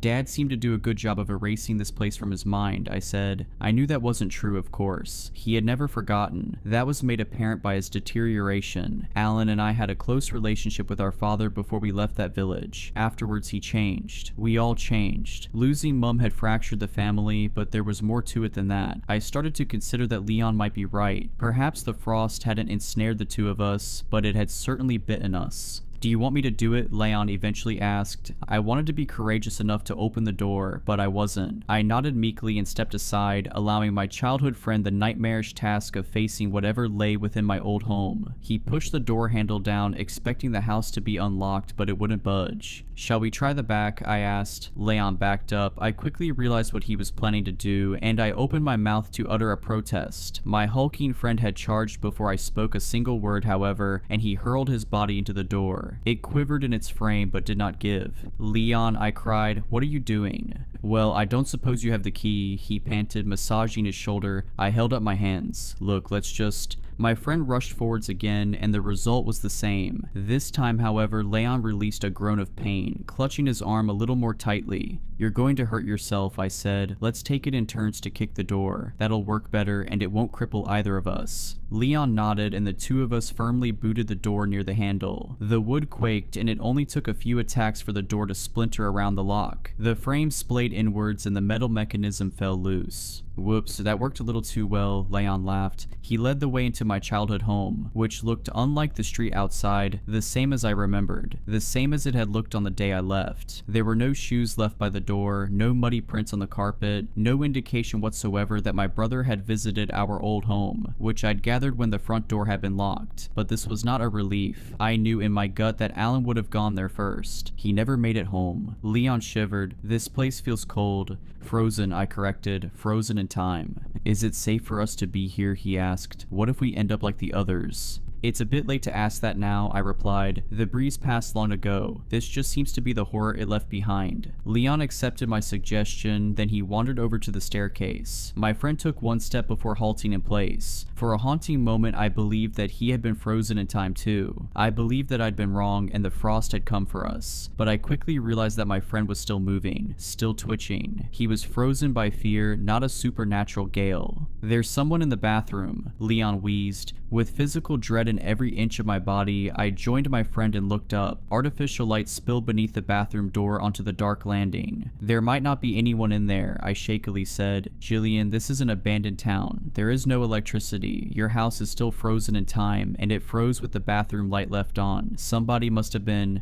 Don't say it, I pleaded, upper lip trembling. Do you want me to lead the way? He asked. I didn't. I wanted to run, but I knew I would never forgive myself for doing so. Leon was right, of course. I hadn't allowed him to finish his sentence, but it was clear that he was going to mention somebody in particular. Somebody whose face flooded my mind as we ascended the staircase, one tentative step at a time. Somebody whose name started to tickle my lips as Leon grasped the handle to the door. It wasn't locked. Mum, I moaned as Leon inched it open. My ageless mother was inside. I'm sure I would have screamed at whatever we found, but I was not prepared for the state of the statue before me. Mum was standing at the sink, hands cupped below a stream of tap water suspended in time. As I had always feared, the frost caught her. It was horrifying enough to be frozen in time for 26 years, whilst the rest of the world continued, but that wasn't why I screamed. I'd braced myself for that possibility. I'd spent my entire adult life coming to terms with it. I screamed because I wasn't prepared to see her face. Mum was smiling, not a wholesome smile. It was a taut grin that etched an unnerving crescent shape across her cheeks. There was nothing unnatural about the grin, but it looked painful, and it appeared as if cataracts had taken the entirety of her pupils. Mum, I asked weakly, do you hear me? There was no reply. I peered around the side of her face, and I immediately regretted it. Though she was frozen in time, she did not look unaware. I felt her sightless eyes boring into my face, and I quickly jumped backwards. Let's go and find your brother, Leon fearfully said. As I nodded backing towards the doorway, I locked my gaze onto my mother's profile. My heart pounded as I started to close the bathroom door. I was trying to ignore the idea that had wormed into my mind. The possibility that, behind the glassy cataract, a pupil might still exist, lying dormant, watching me from a face that no longer seemed to belong to my mother. After I shut the door, Leon and I took a few moments to control our breathing. With a slight tremble, my friend finally walked over to the light switch and raised a hand, but I caught his wrist. What are you doing? He frowned. Leave the light on, I whispered. I don't like the idea of leaving her in the dark. My friend's expression softened, and he nodded, seeming to understand my explanation, seeming to empathize, but I was lying. I wasn't worried about leaving my mother in the dark. I was worried about the thing behind that smiling face. Alan didn't come here, I said. Did he really come back?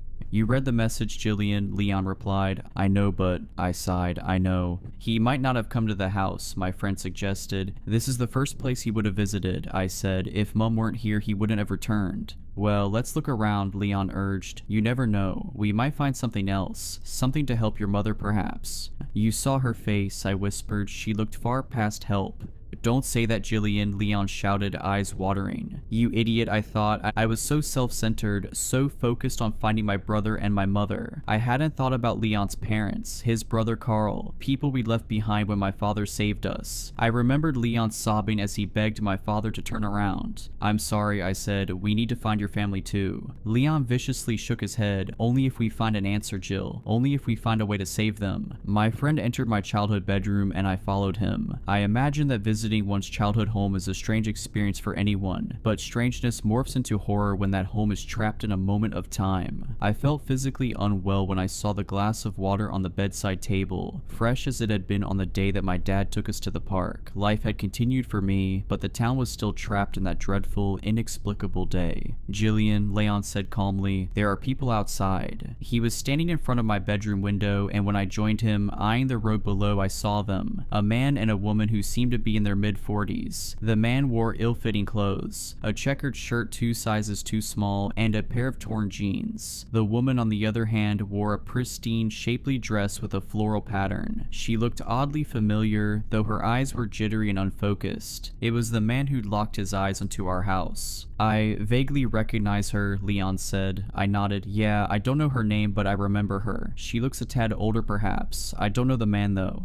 "You stay here," Leon said, reaching inside his coat. "Don't come out." "What are you holding?" I frowned, noting his shiftiness. "Just..." Leon concealed his hand within the thick, wintry coat. "Are you going to stay in here?" My eyes grew as I spotted a glint of metal. "You don't... No, Leon, please, don't tell me you have what I think you have." "We had no idea what we were going to find here," the man protested. I scoffed. "Leon Taylor, carrying a gun, the boy who berated me for killing me a spider." Before he replied, there came the sound of the front door swinging open, and when we spun our heads back to the bedroom window, we saw that the man and woman were no longer on the street. I realized they were inside. "Hello?" called a man from downstairs. "We mean you no harm." "I have a weapon," Leon yelled, slipping the pistol out of a hidden holster. "Don't shoot. It's Bernie Bradley," the man shouted weakly. My mouth gaped. Bernie Bradley was in my brother's school year. I remembered him, and as I recalled the face of the man I'd seen on the street, I didn't find it hard to believe it had been the face of that same boy, 26 years into the future. "What do you want?" I yelled. "To help you," he replied, "before they come."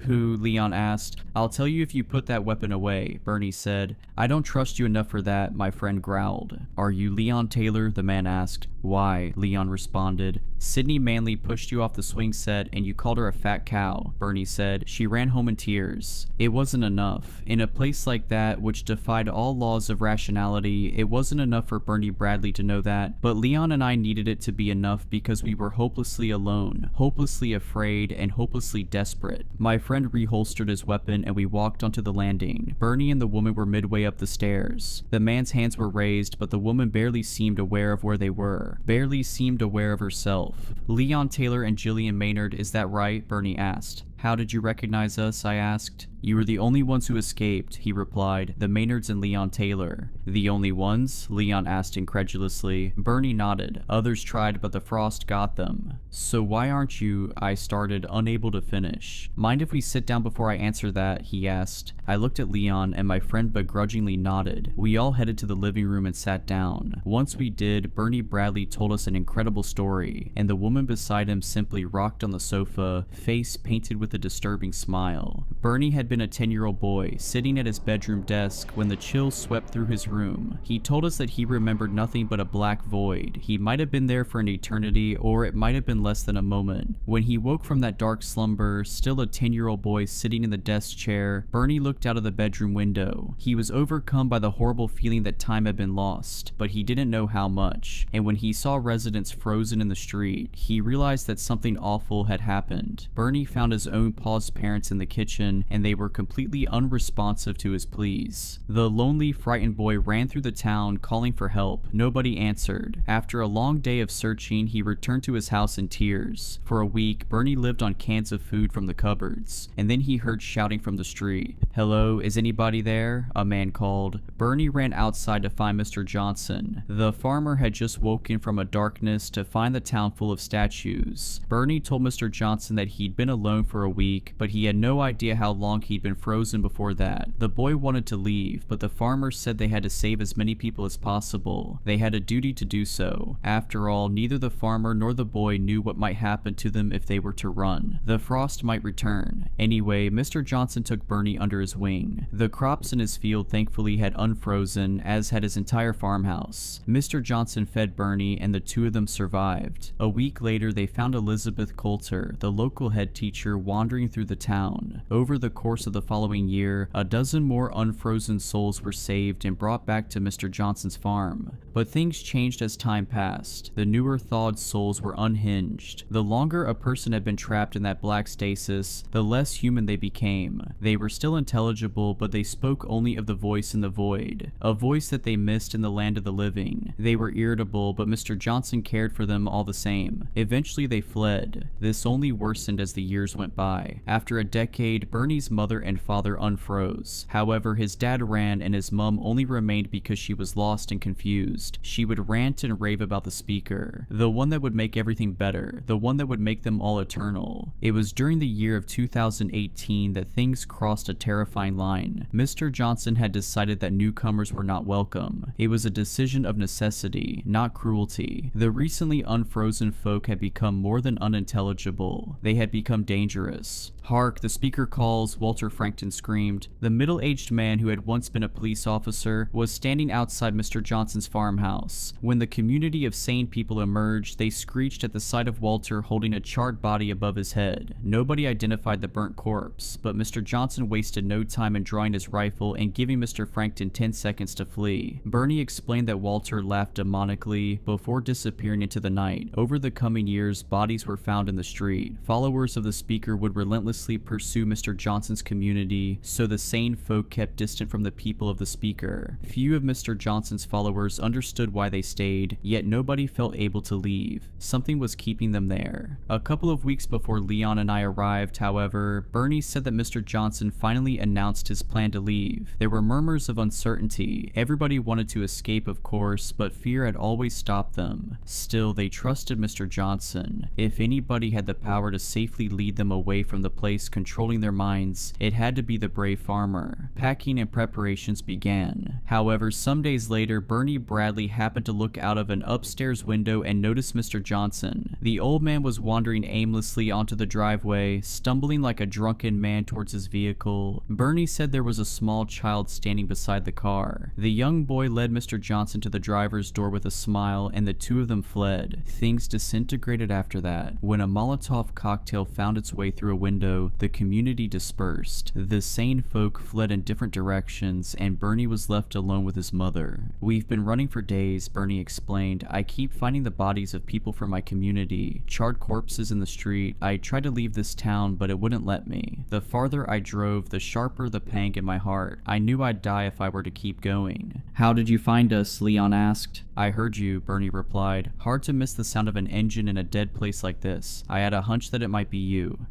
"You must have heard my brother then?" I asked hopefully. Bernie frowned. "Alan's here? That might explain the raucous a few days ago. I don't know what I heard. Noise. Lots of it. You won't find him, Jill. You have to run whilst it still lets you. The frost might be gone, but something lingers." "The speaker?" Leon asked. Bernie nodded. "I was fortunate enough to never hear it, or never remember hearing it. I don't know what it said to them. My mother won't tell me." Bernie looked at the woman next to him, the one who appeared to be the same age as him, though I realized he was still a decade younger. The horror of our town had aged him beyond his years. "It will be so glorious." Bernie's mother giggled, eyes bearing faint pupils behind mild cataracts. "You're lucky that they didn't see you arrive," Bernie said. "Otherwise, you'd be dead already, but they'll come sooner or later. And you need to listen to me if you want a safe way out of here, okay? We need to distract them, keep them off your backs." I shook my head. "I need to find my brother. I know he came to this town. I thought I'd find him in our home, but..." "Walter wanted him," Bernie's mother hissed. The woman stopped rocking, stopped smiling, and her head snapped to face me with such eerie speed that I thought it might entirely disconnect from her neck. Bernie quivered, seemingly just as horrified by his mother's words as the rest of us. "Mother?" he asked. "Walter wanted him. Walter wanted him. Walter wanted him." The woman laughed, taunting me. "What does she mean?" I sobbed. "Does Walter Frankton have my brother?" Bernie's face whitened. "If he does, your brother's either been flayed or charred." Christ, Bernie, Leon replied. I sniffled. I won't leave until I know. He's already dead, Bernie bluntly said. We don't know that, I cried. I thought the others were sitting in stunned silence because I'd spoken so assertively. However, as I calmed my breathing and the throbbing sensation in my ears quietened, I heard it too. The sound of laughing voices. Bernie's mother strained to smile broadly. She looked as pained as my mother, but grateful for the privilege of the discomfort. You don't want to see this. We'll head through the back. Do not look at the street, Bernie hoarsely pleaded as I rose. But I was already running to the door. I flung it open and started to run down the path, with Leon and Bernie in tow. Then my eyes met the mob spilling beyond the end of the street. The crowd easily numbered 100 people, and each face wore a terrible smile, eyes glassy yet all-seeing. There was a man shuffling from the crowd towards me like a terrified toddler taking its first steps. I tried to blot his face from my mind. I didn't want to see it, though it was too late for that. I'd seen everything the moment I faced the crowd. Eventually I fell to my knees and howled as I embraced the truth. The shuffling man who had been flayed alive was my brother. Alan reached towards me with an outstretched hand, weakly shouting something before toppling forwards. He was reduced to a motionless heap on the road. Jill, Leon cried again, rushing to me. We have to go. I continued to wail as the gleeful crowd surged forwards. I resisted Leon, but he easily hauled my limp body to the car and bundled me into the back. He needs help, I blubbered. He's gone, Jill, Leon whispered. What about your family? I asked. They're all gone, he sniffled, stepping on the accelerator. Staring through the rearview window, I watched the crowd approach my old home. Bernie stood on the front porch, and his mother had her hands on his shoulders. The man did not run. As we pulled off the driveway, it almost seemed as if he, too, finally had a smile on his face. The mob swarmed Bernie, and I heard a brief cry of agony. It may have been ecstatic or fearful. It may have been both. After we crossed the border, no chill pierced us. We were free to leave, but I know Leon and I belong to that town. I have always suspected that the wind grazed its teeth against my skin when I was a child. It grazed all of us. For even now, I still feel that link, that urge to return to the salivating mob with a smile on my face. When I returned home to find that my father was missing, I knew he felt it too. On November 20th, 2018, Clark County Fire Department personnel responded to a blaze at a remote location in the Mojave Desert. Upon arrival, they noted that the burning building was an abandoned train depot. Once the fire was contained, they noted several irregularities in the ashes. Although the fire had destroyed the building far beyond any hope of repair, hundreds of personal items scattered across the floor were undamaged. These items included purses, glasses, personal identification cards, dog collars, laptops, cell phones, coats, jackets, pagers, backpacks, hygiene supplies, hats, tools, and much more. The items spanned multiple decades in terms of manufacturing date. Some of the items were tools and implements dating back centuries. No items could be linked to the others. Approximately 350 human bones were discovered under the floor, arranged in what law enforcement later described as a ritualistic array. Chief among these irregularities was a large skeleton that exhibited what the coroner described as unnatural proportions. One redacted report suggests that the skeleton possessed structures similar to wings. The most surprising discovery, however, was a middle-aged man weeping among the ruins. He introduced himself as David and apologized for burning the depot down. It didn't have to be done, he allegedly stated, but I still had to do it. He was detained and arrested for suspicion of arson and homicide. The homicide charges were later dropped when testing indicated that the human bones were a minimum of 300 years old. The arson charges were successful. Based on the details of his testimony and his clearly unstable mental state, however, the suspect was sentenced to a secure mental health facility where he spent 4 years before undercover personnel discovered him, at which point he was transferred to AHHNASCU.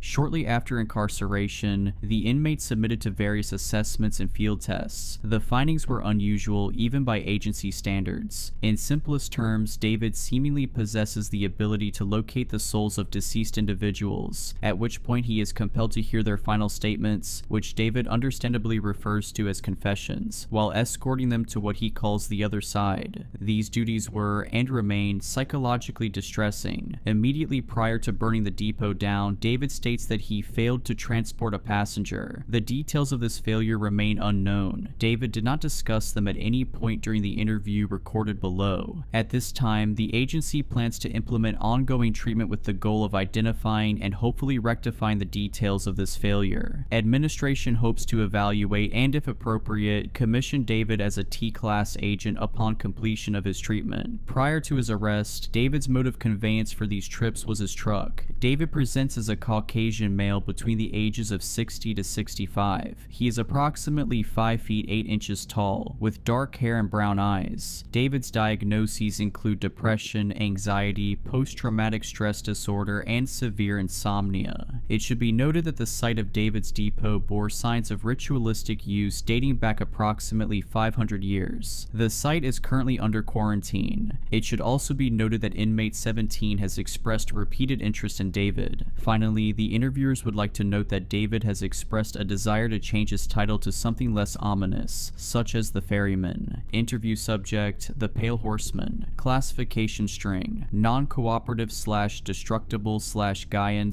/ constant / low / Faulos. Interviewers: Rachele B. and Christoph W. Interview date: December 19th, 2024. One night I woke up and really needed to talk to my dad. Of course I couldn't because he died about a month before. I paid for the funeral. It was so small and so cheap it was basically an insult to his memory, and it still ate most of my savings. I didn't regret it. I was just ashamed I couldn't afford to give him something better. Still am. Arranging the burial kept my mind busy. When you're busy enough, nothing really has the opportunity to sink in. But the night I woke up needing to talk to my dad was when it sank in that he was really gone. I got out of bed and went for a drive. Drives were something my dad and I used to do. Probably the only actual bonding time we ever had. It was hard for us to talk to each other, or to anyone really. We were both human dams. But something about those drives broke. The dams broke down. We had to actually be driving though. For some reason we said a word till after the wheels were moving. Night drives were the best somehow. We never even looked at each other but talked all the way to the other end of the highway and back. He'd always play music from when he was a kid. Sometimes he'd stop at the gas station for sodas and candy. Once in a while, he'd pull into the all-night diner and buy me breakfast for late dinner. Mostly we didn't stop at all. We just drove. But it didn't matter where we did or didn't stop. All that mattered was I got to go for a drive with my dad. The night I needed to talk to him but couldn't, I went for a drive. Partly because I missed him, partly because I wanted to be able to cry privately. Me crying always freaked both Amber and Devin out, and she didn't need any extra stress. But mostly because when it comes right down to it, solo driving is the most soothing thing I've ever done. Night driving particularly. Night driving in the desert especially. The moon-silvered landscape is this patchwork of contrasts. All shadow and silver, dim light and dark so deep it makes that dimness look bright. There's an inhuman, almost primal peace I find when I'm out there. It's liberating and eerie and beautiful all at once to be alone on the road at night. An exercise in isolation. Isolation can be hard, but it's the only time I feel comfortable being myself. So the isolation has always been a draw. So is the desolation. The desolation of the desert is impersonal and gentle. Sometimes that's exactly what you need. A reminder that you're less than the blink of an eye, that everything you feel and everything you've done won't even be remembered. That sounds bitter, but it's not. At least not to me. In fact, that's the only time I get safe enough to actually feel the things that make me hurt. On that night and on that drive, I was remembering the night before my dad went to the hospital for the last time. He was still himself, but his mind was not exactly slipping, but traveling, flitting back and forth between childhood and adulthood, and staying back more often than not. That night especially, it was kind of like he was a little boy again. He was scared of the dark and started crying, so I got in bed with him the way I used to when my kid had nightmares. He snuggled in just like Devin used to and started talking about his life. Things I never knew, things I never even thought to ask. God, that was hard, knowing there was so much he never told me, so much I'll never know. He got to talking about his mom. I asked him a question, I don't even remember what, and he sat up hopefully, asking if his mama was there. No, Dad, I said gently. Is she coming? The hope in his voice broke me. Remembering his as I drove along the road that night broke me all over again. The desert glided past as I cried, shadows and darkness all covered in a thin film of silver moon. That landscape reminded me of my heart, a bottomless dark pit filmed over with whatever light I could muster for my family's sake. At some point, I noticed the road was different. I know that road. I know every bump and shimmy. You know how desert highways can be. Rippled, warped, cracked. I knew the stretch of road I was on was so broken up it sometimes felt like a monster was reaching up from under the asphalt and jerking your wheels around for the fun of it. It had always been that way. I figured it would always be that way. But that night, that stretch of road was so smooth it felt like my wheels weren't even touching the ground, like my truck was gliding on air. That's when I saw the hitchhiker. I don't pick up hitchhikers. Not because I expect anything bad to happen, I really don't. I've found that it's easier to trust everyone until they give me a reason not to, and hitchhikers are no exception. The only reason I didn't pick them up is because I had a family and they needed me. I couldn't take the risk, even a small one, for their sakes. But this guy, I had to pick him up because in silhouette at least, he reminded me of my dad. I'm not big on fate or mysticism, not at all, but I do believe in human connection. I think everything on earth is more deeply connected than any of us know or even want to acknowledge, and denying that connection is the root of a lot of problems. I guess that actually sounds pretty mystical, but why was I even on the road, right? I woke up missing my dad and went for a drive specifically to cry for him where no one would have to see. On this drive, I just happened to see a guy in need who looks like my dad asking for help. What are the chances? 0. Those chances are 0. It felt like one of those connections, so I pulled over. The hitchhiker climbed in as coyotes howled nearby, pleasantly eerie. The desert outside looked darker and brighter than ever. Up close, the guy looked so much like my dad that it made me choke up.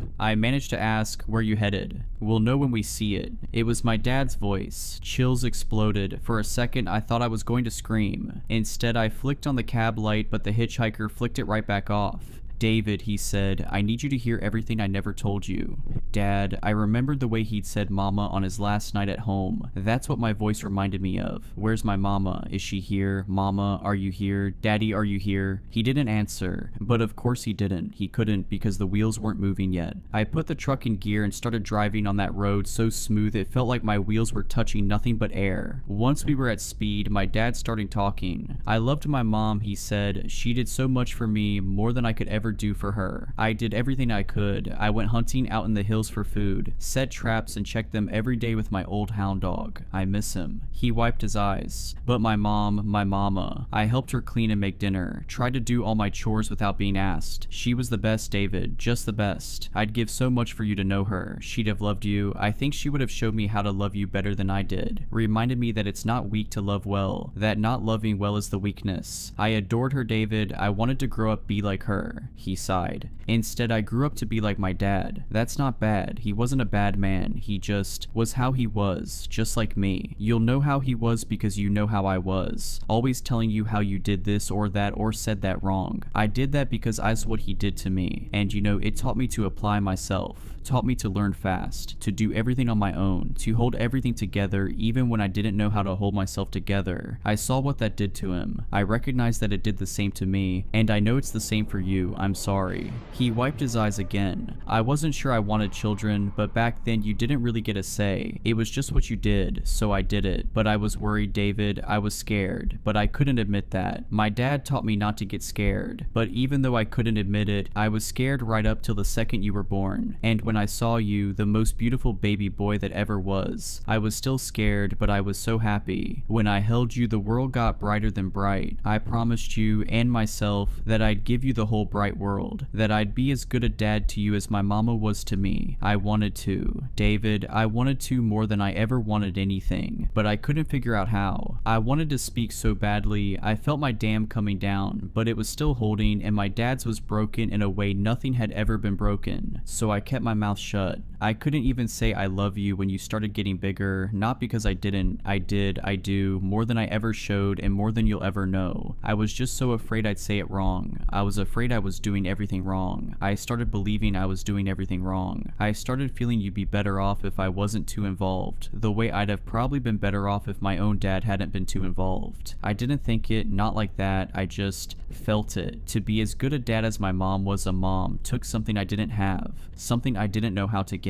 You know how I was, David. You know if I couldn't figure out how to do something in 2 minutes flat, then I just didn't learn. That's the worst thing I ever did. I wanted to tell you, I wanted to be that for you. I never never was, and now I never will be, but I love you, and I wish I'd known how to make every minute of every day be as good as our night drives. Here's my stop, getting out here." He pointed to this little train depot just off the highway. It was tiny, lights spilled from the windows, so bright the building looked like it was suspended in a tiny sun. I pulled over, he patted my shoulder and said, "Thank you for hearing." Then he got out and walked across the sand to the depot. When the door swung shut behind him, the lights went out. I sat there for a while, gripping the steering wheel for dear life while I sobbed. Then I headed home. About 10 minutes into the drive, my wheels start grinding on the asphalt again. When I got home, Amber was awake and she was a wreck. She wasn't doing well, she never really had, but it got really bad after her sister passed and never got better. It took me hours to calm her down. She kept repeating, "I thought you left me." I told her what I always did, "I'll never leave you." Our son Devin was waiting in the kitchen after she finally fell asleep. "I hate her," he said, "or at least what she's become. And you're not any better, you never were." He took off before I could say a word. I didn't try to stop him, not because I didn't want to, just because I didn't know how. I didn't really get the chance to process what happened that night, but I don't think it would have made a difference. Definitely wouldn't have changed the fact that I didn't know what I thought about it. In the end, I wrote it off as a trick of grief. You know, near-death experiences supposedly only manifest to ease the distress of passing. I figured my experience with my dad manifested to soothe the distress of grief. Until a couple weeks later, when I woke up in the middle of the night needing to talk to Dad again. I can't describe the excitement or the hope. Hope that everything I ever believed about connection and interconnectedness was real. That my dad and I finally had the connection we always wanted but couldn't forge. A connection strong enough to bypass or even wormhole through death itself. I got in my truck and went for a drive. About halfway down that buckled, broken highway, the asphalt smoothed out and it felt like my wheels weren't touching the ground. And a couple minutes later, I saw a hitchhiker. My heart kind of swelled and I felt this big smile spread over my face as I imagined another night drive with my dad. But this hitchhiker wasn't my dad, it was a woman. I thought about my grandma, I even thought about Amber's sister. I pulled over, she got inside. I didn't know her, but she seemed to know me. "Mom," she said, "I need you to hear everything I never told you." I frowned but started to drive. "I took care of Roxy, just like you told me to. I really did, but I also really didn't do it right." I felt a sick swoop in my stomach, but didn't say anything. That's one of the rules of night driving, you don't interrupt. I wasn't cruel to her, wasn't mean, didn't neglect her, I would never, not ever, I took care of her, but I didn't love her. I didn't love her because I was jealous of her. How ridiculous is that, being jealous of a dog? She sniffed and wiped her eyes. "I was jealous because of how much you loved her. And Mom, I get it, dogs are dogs, and Roxy was really great even for a dog, but she was still just a dog, and you bought her more clothes than you ever bought me. You put more effort into her treats and prescription food than you ever did for me. You used to feed me stuff that made me sick. I know it was because you couldn't afford anything else, but you still spent more on her. You took her to the vet more than you ever took me to the doctor, and it's not like you knew, but not going to the doctor is how I ended up here at 44 years old, but none of that even matters. What matters is you gave the dog all the love you didn't want to give me, and I get why, I do. Roxy is Roxy, and I'm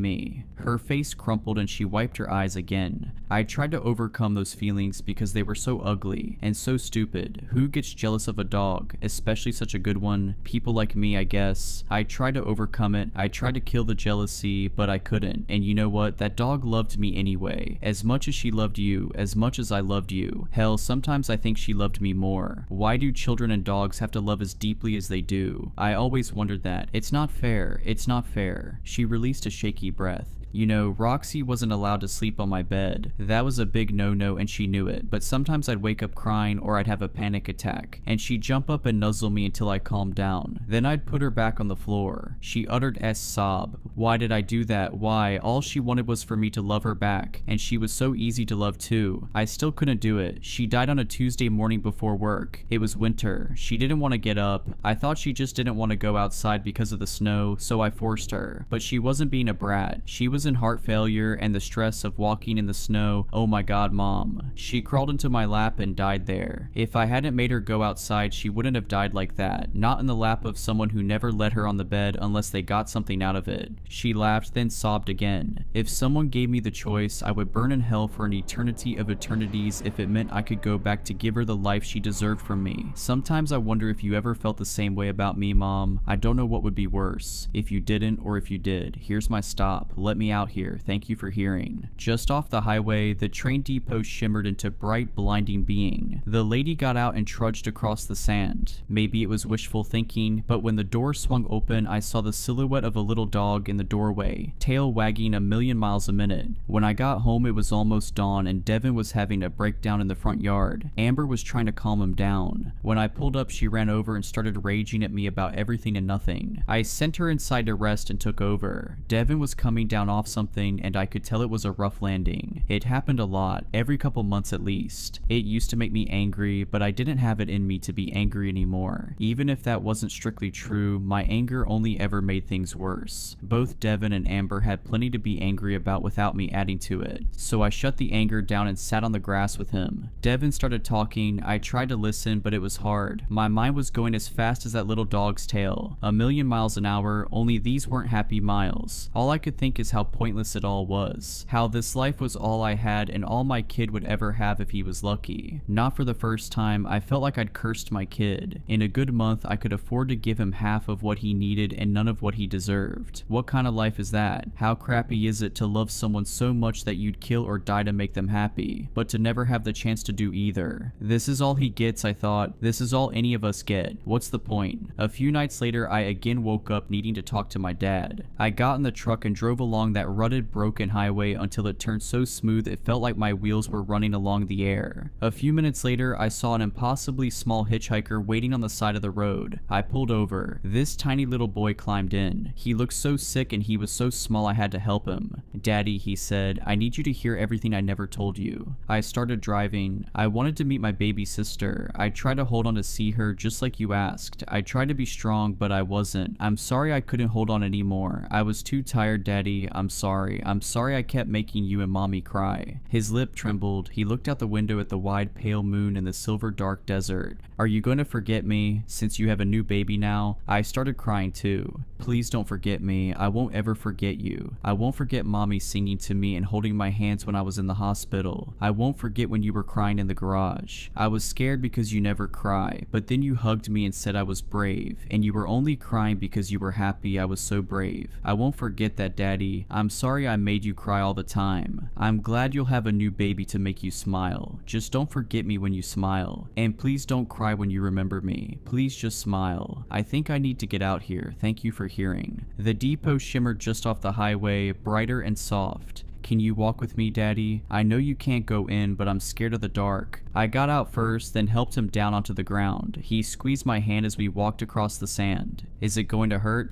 "No," I said, "I promise." When we reached the door, he looked up at me, beaming. He didn't look sick anymore. "Thank you, I won't forget you, don't forget me." The door swung shut behind him and the lights went out. There was such pressure in my chest, heavy and painful, expanding at the speed of light. It felt like it was going to crush me and make me explode at the same time. I opened the depot door. It was dark inside and empty except for spiders. I went back to my truck and drove home. The road stayed smooth for hours. For so long I started getting scared. My wheels didn't touch asphalt again until dawn. It felt like a warning, so I decided no matter what that I would never touch the depot door again. This arrangement, if that's what you want to call it, continued for a while. Maybe once a week I'd wake up needing to talk to my dad. I'd get up and go for my night drive in the desert, trundling down the jagged highway that was so broken it felt like a monster was reaching up to mess with my axles right up to the second the road turned smoother than air. A couple minutes later, I always found a hitchhiker. They were all sad, even the happy ones. That was hard. Being whoever they needed to talk to was harder. None of those people ever knew they were talking to an old fat truck driver named David. They thought they were talking to their dads or moms or grandparents or spouses or lovers or friends or siblings or enemies or kids. Most of them were relieved to see the depot come shimmering into view. A few were anxious. One was terrified. He was disgusting. From the second I saw his silhouette on the side of the highway, everything in me started screaming. For the first time, I thought about driving on past and leaving him in the dust. I almost did, but then I remembered that morning where my wheels just wouldn't touch the ground again. So I stopped and he climbed in. He was too human and too inhuman at the same time. And what he told me, I've never even imagined someone could think those things, let alone say them, let alone do them. But he had. said. And he wasn't sorry, he was glad, he was gleeful. When he saw my disgust, he laughed. What did I tell you, Kate? I'm more than human, and I'm less. This is my stop. Thank you for hearing. The depot was there, but the windows dark. When we pulled up, his eyes went dark too. He looked at me. Instead of glee, I saw terror. I can't go in there, he said. I won't. Before I could stop him, not that I had any idea how I would, he jumped out and bolted out across the desert. The full moon cast a wild, awful shadow behind him. As I pulled away, I saw the depot door opening. Something slithered out, something huge and just as awful as him, and took off into the desert, chasing him and his hideous shadow. When I got home, there was an ambulance in my driveway. Paramedics were wheeling Devin out on a stretcher. Amber was sobbing. Before I even got out of the car, I was sobbing too. I tried to hug her, but she threw me off. Devin died that night. I didn't sleep for weeks. There was no one I felt like I needed to talk to for weeks. I'm not sure I felt anything. I think I just wanted to die. The first dead, dreamless sleep I had happened 5 weeks after he died. It lasted 2 hours. Then I woke up needing to talk to him. I was already crying by the time I reached my truck. I drove out onto the highway under the moon, through the silver darkness and the howling coyotes. Their songs sounded like what was inside my heart. The broken road knitted itself, turning so smooth it felt like there was no road at all, only air. And then there he was, my boy, standing on the side of the road waiting for me. I pulled over. Rage, grief, and joy rushed through me, none stronger than the other. Devin got into the truck, scared and wide-eyed. I put the truck in gear and we started driving. I need you to hear everything I never told you, he said, and something inside me broke. A dam, but the wrong dam. Before my son could open his mouth again, I broke apart and started raging at him. Years and years of things that had built up behind the dam. Years and years of things I never told him. But not all of the things I never told him. Only part of them, and only the bad part. He didn't say a word. I raged until we reached the depot, all blazing bright and gold. He opened the door before I even pulled over. Too late, I realized what I'd done. I reached for him, but he shoved me away and ran. I got out and chased after him, but I was slow and he was fast, and before I made it halfway, he vanished inside the depot and the lights went out. I stood outside shrieking and begging him to come back out. He didn't. After a long time, I went back to my truck. I was scared I'd never find my way back home after that, but my wheels touched the road almost immediately. When I got home, Amber was gone. I didn't get a passenger for months. I barely slept and woke up 10 times a night when I did, but I never woke up needing to talk to anybody. I never felt any connection. I never felt any hope. It started again about a year later and went along a regular clip right up until I screwed up, just like I screwed up everything else. But until then it was good. I did what I was supposed to. I picked them up. They told me the things they never told anyone else. I listened and delivered them to their destination, ferried them to the last stop before their final destination. The depot was almost always bright. I'm not sure why I care anymore, but I'm glad it was bright. I'm so glad that for most of us, the end is soft and golden light. If you enjoyed these stories, please consider subscribing and liking this video. Let me know your thoughts of these stories in the comments below. I frequently talk to my viewers there. But anyways, I hope you were creeped out. Just kidding. Stay safe.